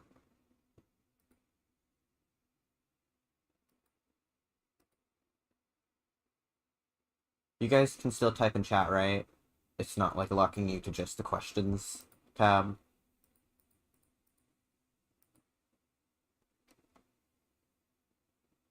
Uh, okay, yeah, alright. Cool, cool and good. I mean, okay, do you like cat? Do you like McDonald's? Do I like cat? Well, I mean, yeah, yeah, I like cat. Uh, do you like McDonald's? Not only do I think that, uh, McDonald's is awful in taste, they're also currently funding a genocide. So, there's that too. So,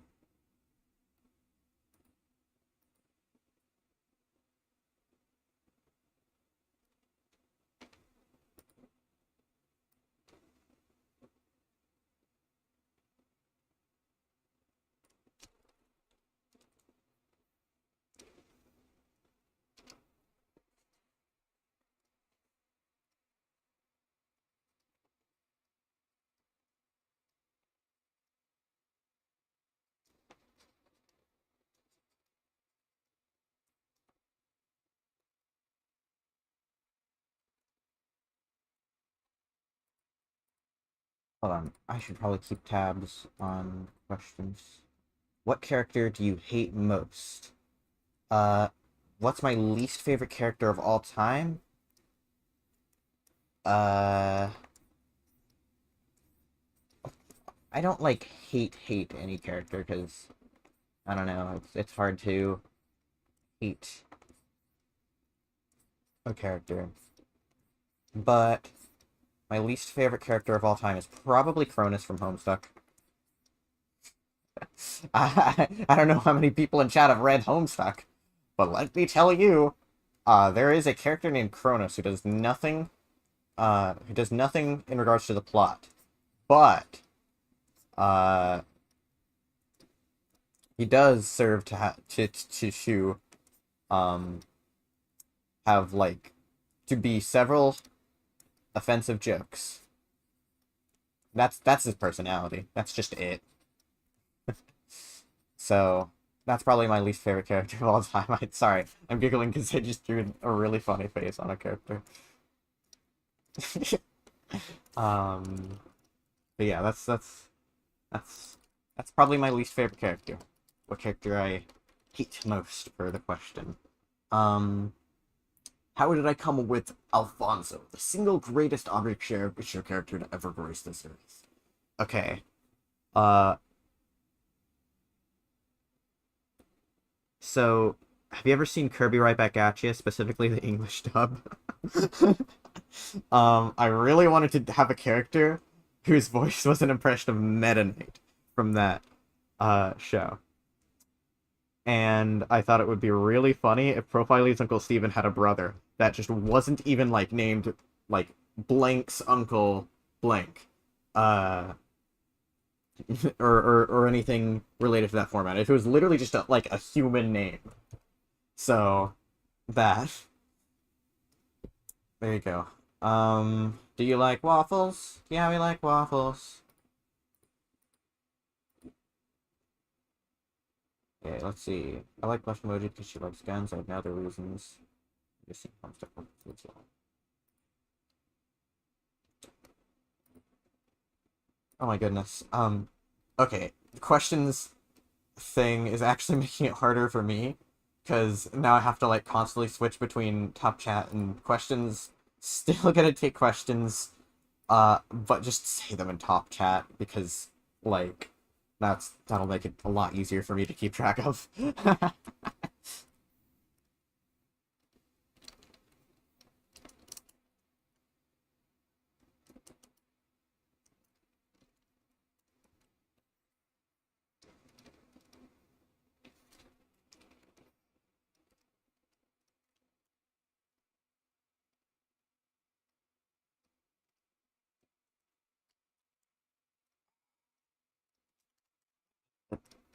Face and limbs on the same layer. Why did I do that? Why did I do that?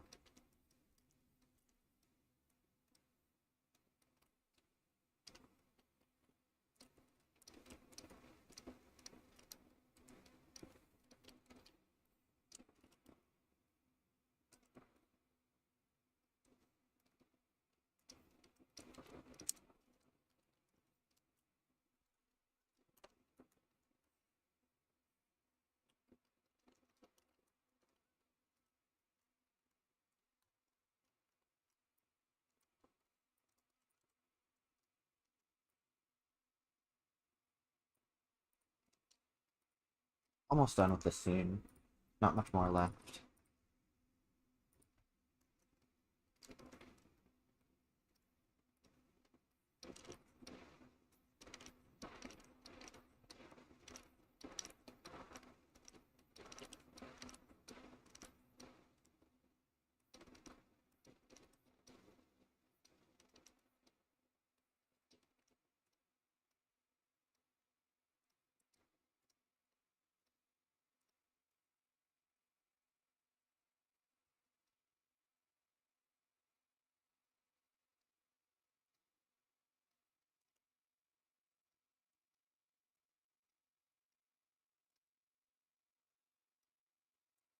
I'll check chat in just a moment. Um,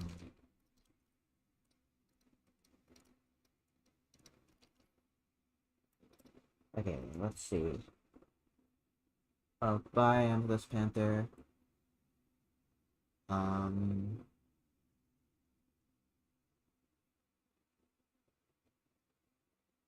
oh, I say chicken sandwich, personally. Though I think chicken burger makes more sense, but I was just, like, raised saying chicken sandwich.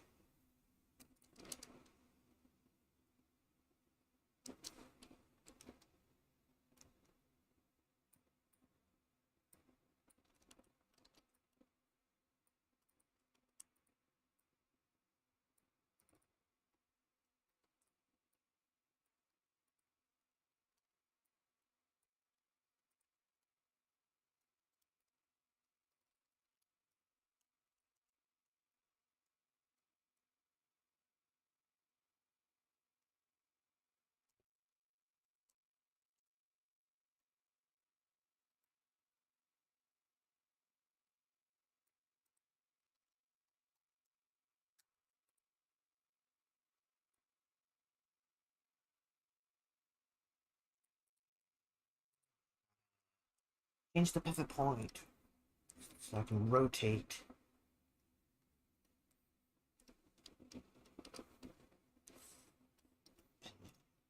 Hmm.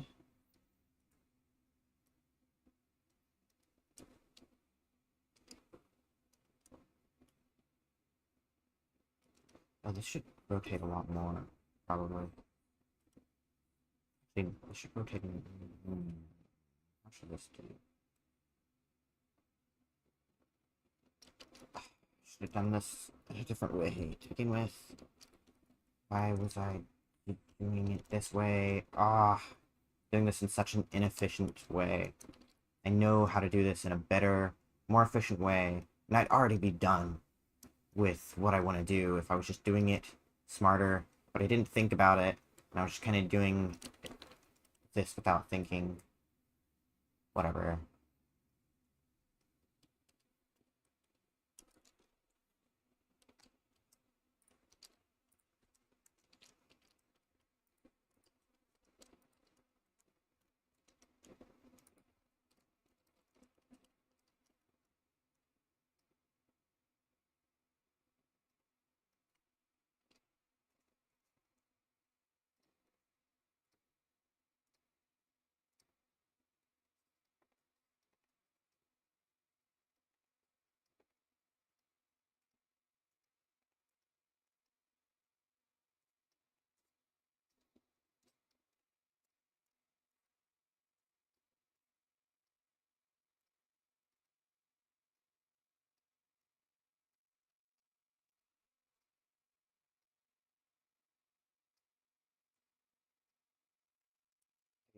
Chat.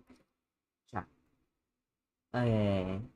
Liam Plush is here. Yeah, Liam Plush is great. I think it's the best looking OC plush we've gotten so far. And I want it. If I pre-ordered it, it would come after my birthday. But whatever. An Adam plush would be the funniest thing.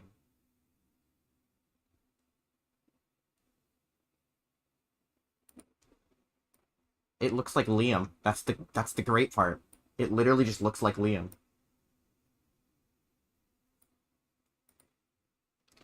As much as I love the loser plush for how goofy it looks, I gotta say, this takes the top spot.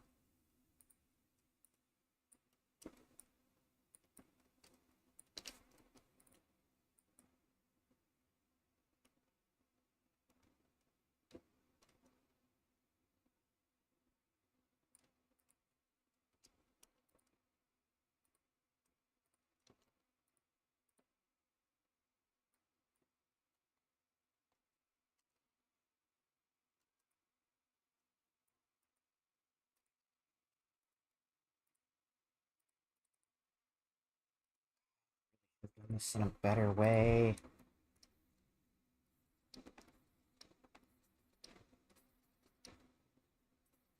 I set this scene up in such an annoying to deal with way, and I could have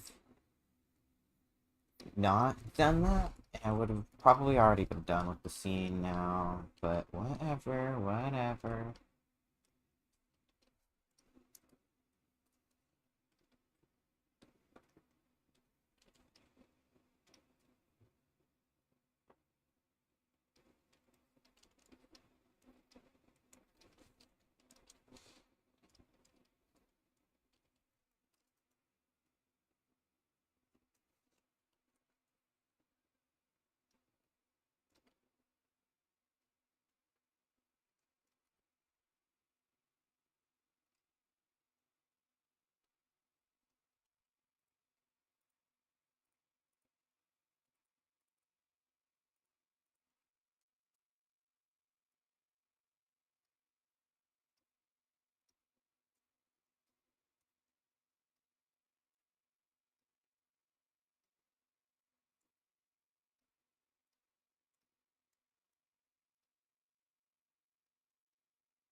Uh,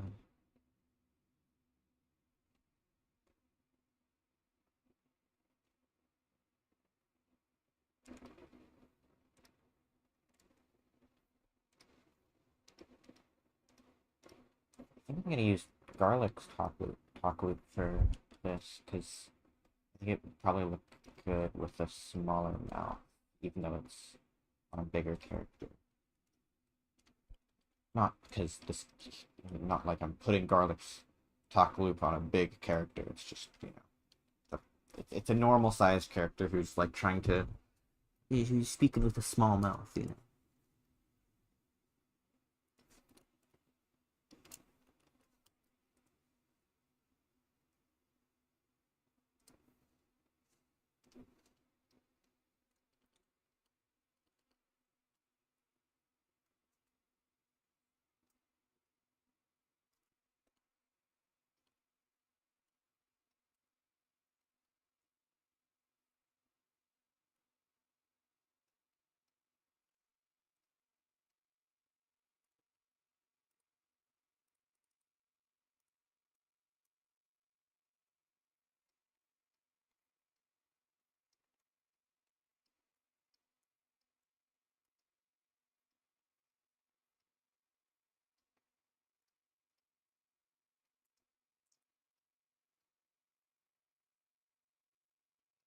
A chat.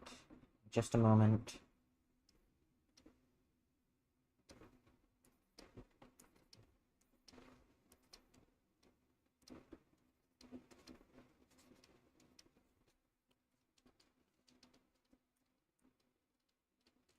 Wait. Let's see.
Hmm.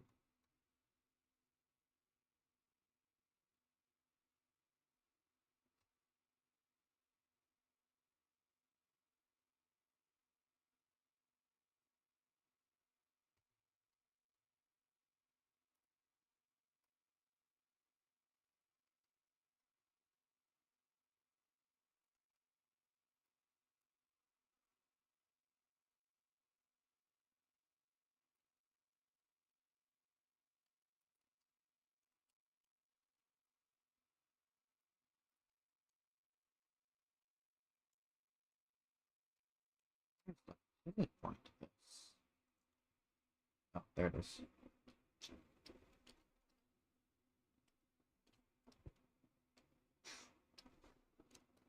Okay.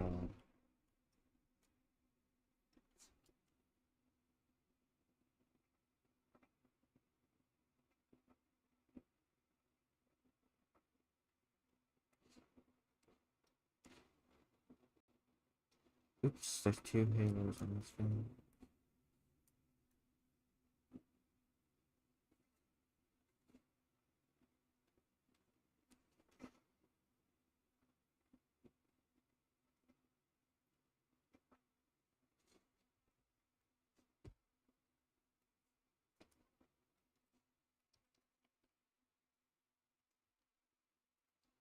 Hmm.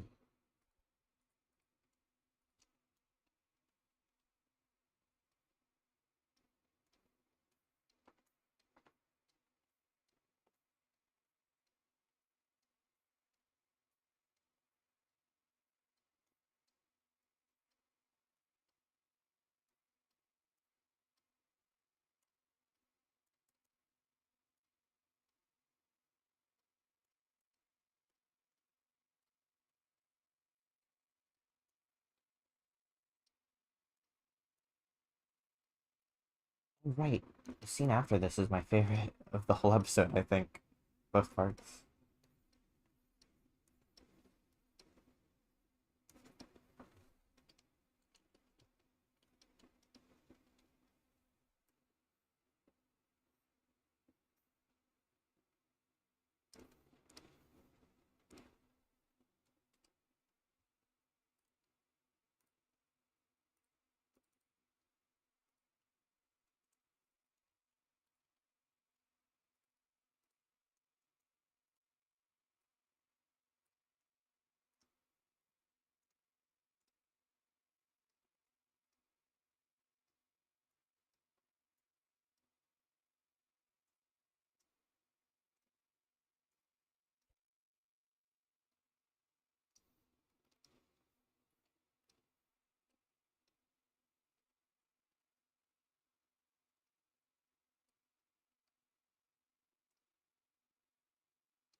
Hmm.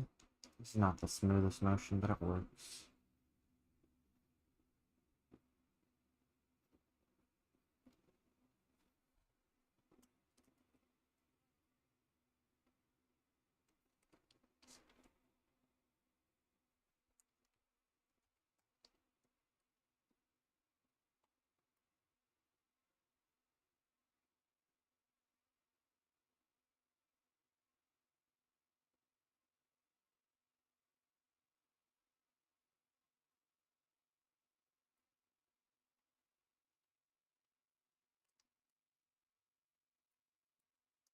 Okay, and then I just have to put all these frames.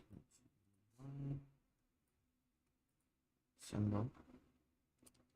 Okay, well, these frames. Okay.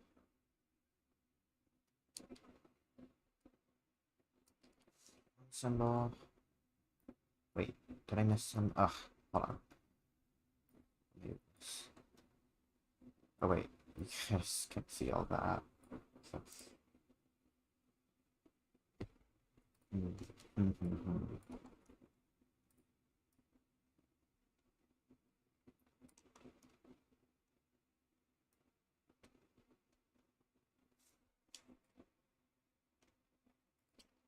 Okay, I think that's all the means I should be using into one symbol. Didn't miss anything, right? Yeah, okay, awesome. And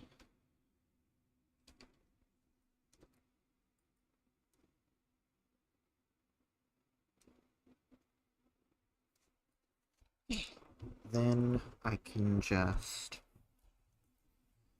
set my drawing tablet down because the rest of this doesn't require any drawing.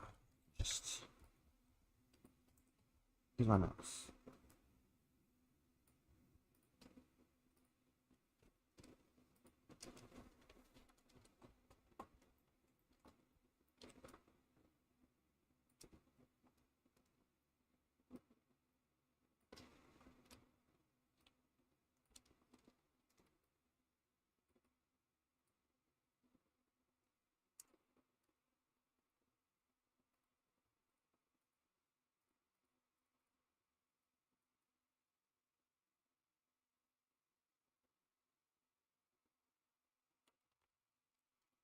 Let me check chat.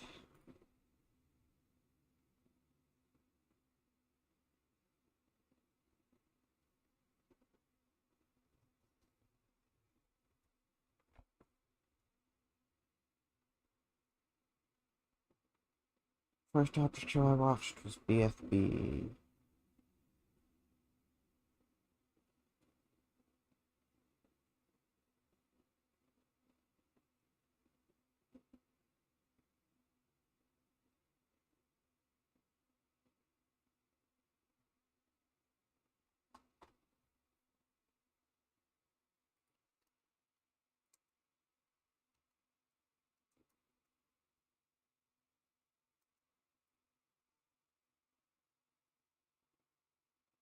Oh, I just realized I missed.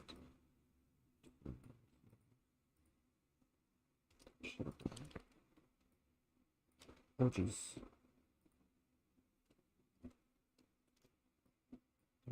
Okay.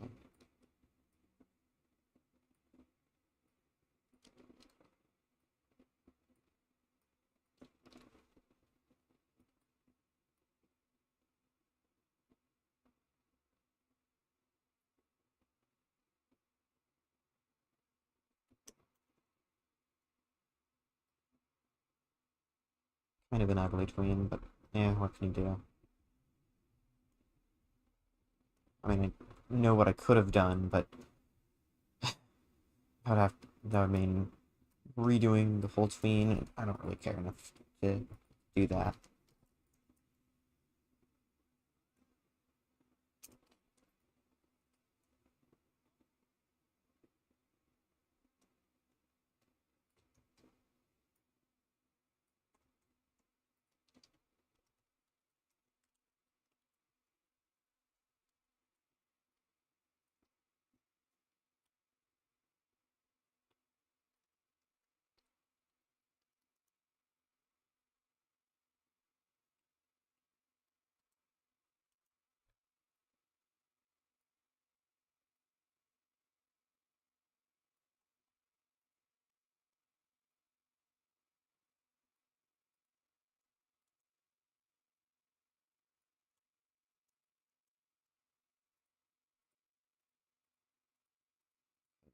And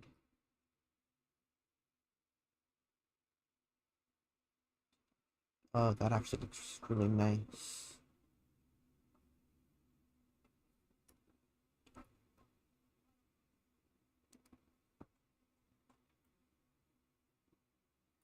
I'm gonna use a BFDI screen transition because I don't even care anymore.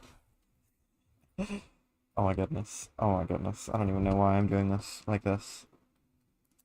Well, I do. Because I'm lazy. But whatever. Okay, let's see.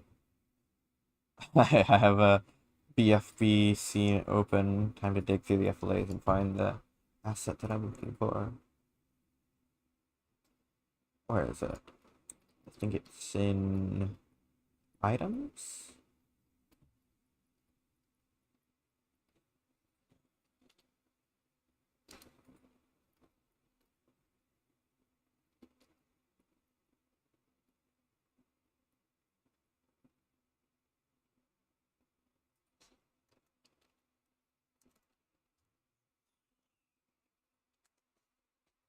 Hmm. See.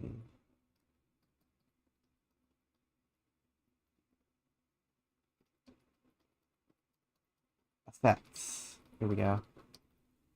Uh,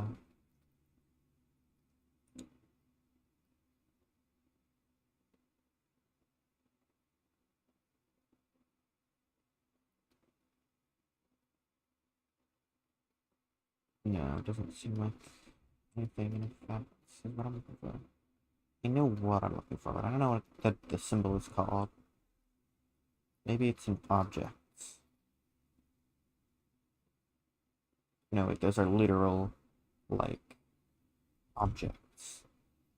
So that's not gonna be what I'm looking for. Uh,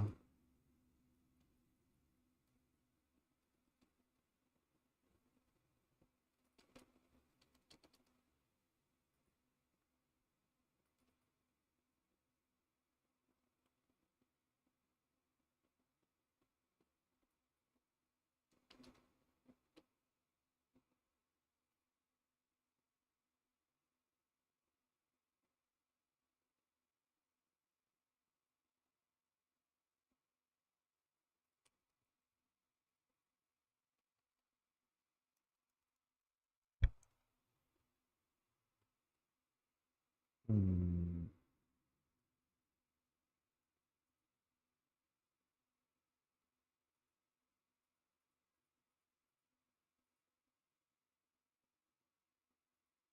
Blur pan, there we go.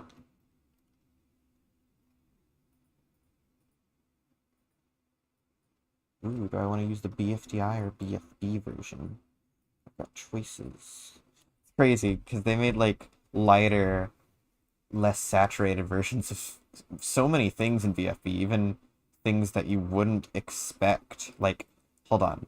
I'm gonna show my Adobe Animate here for this. So I'm using this blur effect. Um, okay, hold on. Let me get rid of this part of the piece of text. So, sorry about the like really shoddy setup. Oh my goodness, no, no, I didn't mean to make it wide. No. Oh goodness. Actually, that's exactly what it should look like. Never mind. Makes perfect sense. Let me just I can eh, sorry. But yeah, like they made so many more assets than you would ever even think that they would. Like this up here at the top is how it looked like in BFDI, and then this is how it looks in BFB. Like so much attention to detail went into like making every asset as like modernized as possible, and I really appreciate that. But why to this extent? That's just crazy to me. um,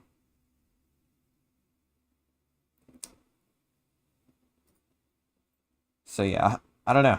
I'm gonna use one of these in the Daily Dose episode. I think I'm gonna use the BFB version. Wait, maybe I'll make like a new daily dosified version of it. Let me like turn it purple. Uh that's gonna be awesome. Um wait. And then oh yeah. Oh yeah. Now we're getting places. And then like adjust color, saturation down, and then contrast. Oh dear no. Oh dear no. Brightness. No, no. Hmm.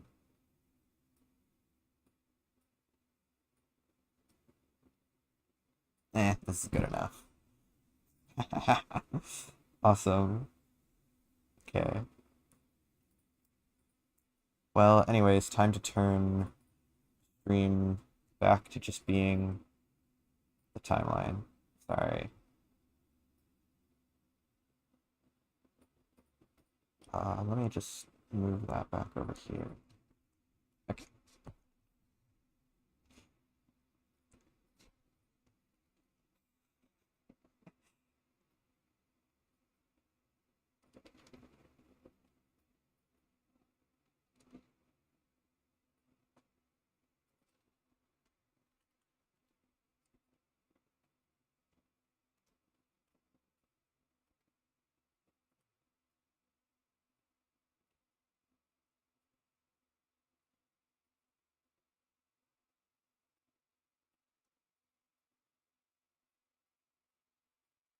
Then I'm going to ease that over the whole screen.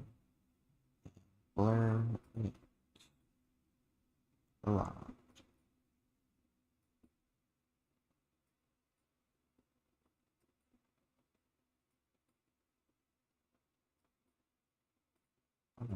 Blur, but why?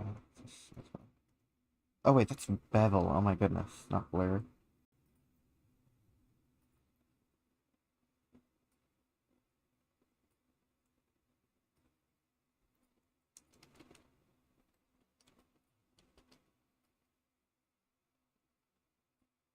Okay. That should be the whole scene done.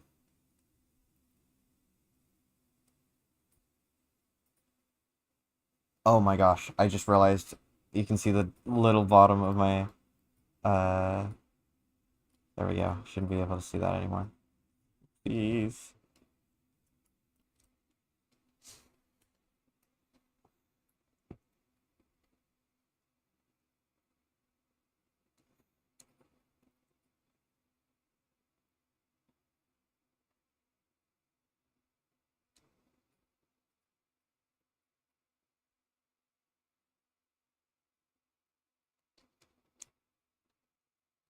Okay.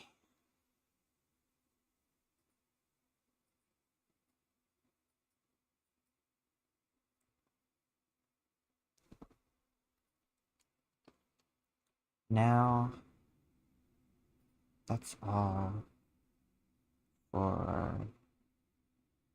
Okay, now I'm gonna update the production pie charts.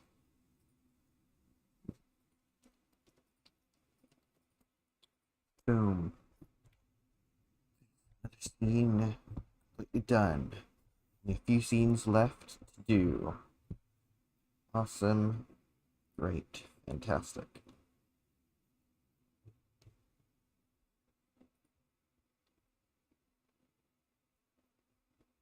Alright. I'm gonna close Adobe Animate now, because that's all I wanted to do today. So yeah. I guess that's all for the stream. Sorry if anyone just arrived. So yeah. Goodbye. Have fun. Take care. Go on with your day. I don't know if I'll do this tomorrow, because it actually really slowed me down. So I think next time I do this, I'm going to only do it if I can guarantee someone else is in the stream to, like, talk to chat and tell me if someone asks something, etc. That way I don't have to, like, keep checking from and back to chat, because I think this scene took longer than my last scene, even though it's, like, 60% of the length of that one, because I spent so long, going back and looking at chat, uh, and stuff like that. I was distracted, and so, yeah. Bye chat, take care, have fun. Yeesh. Goodbye.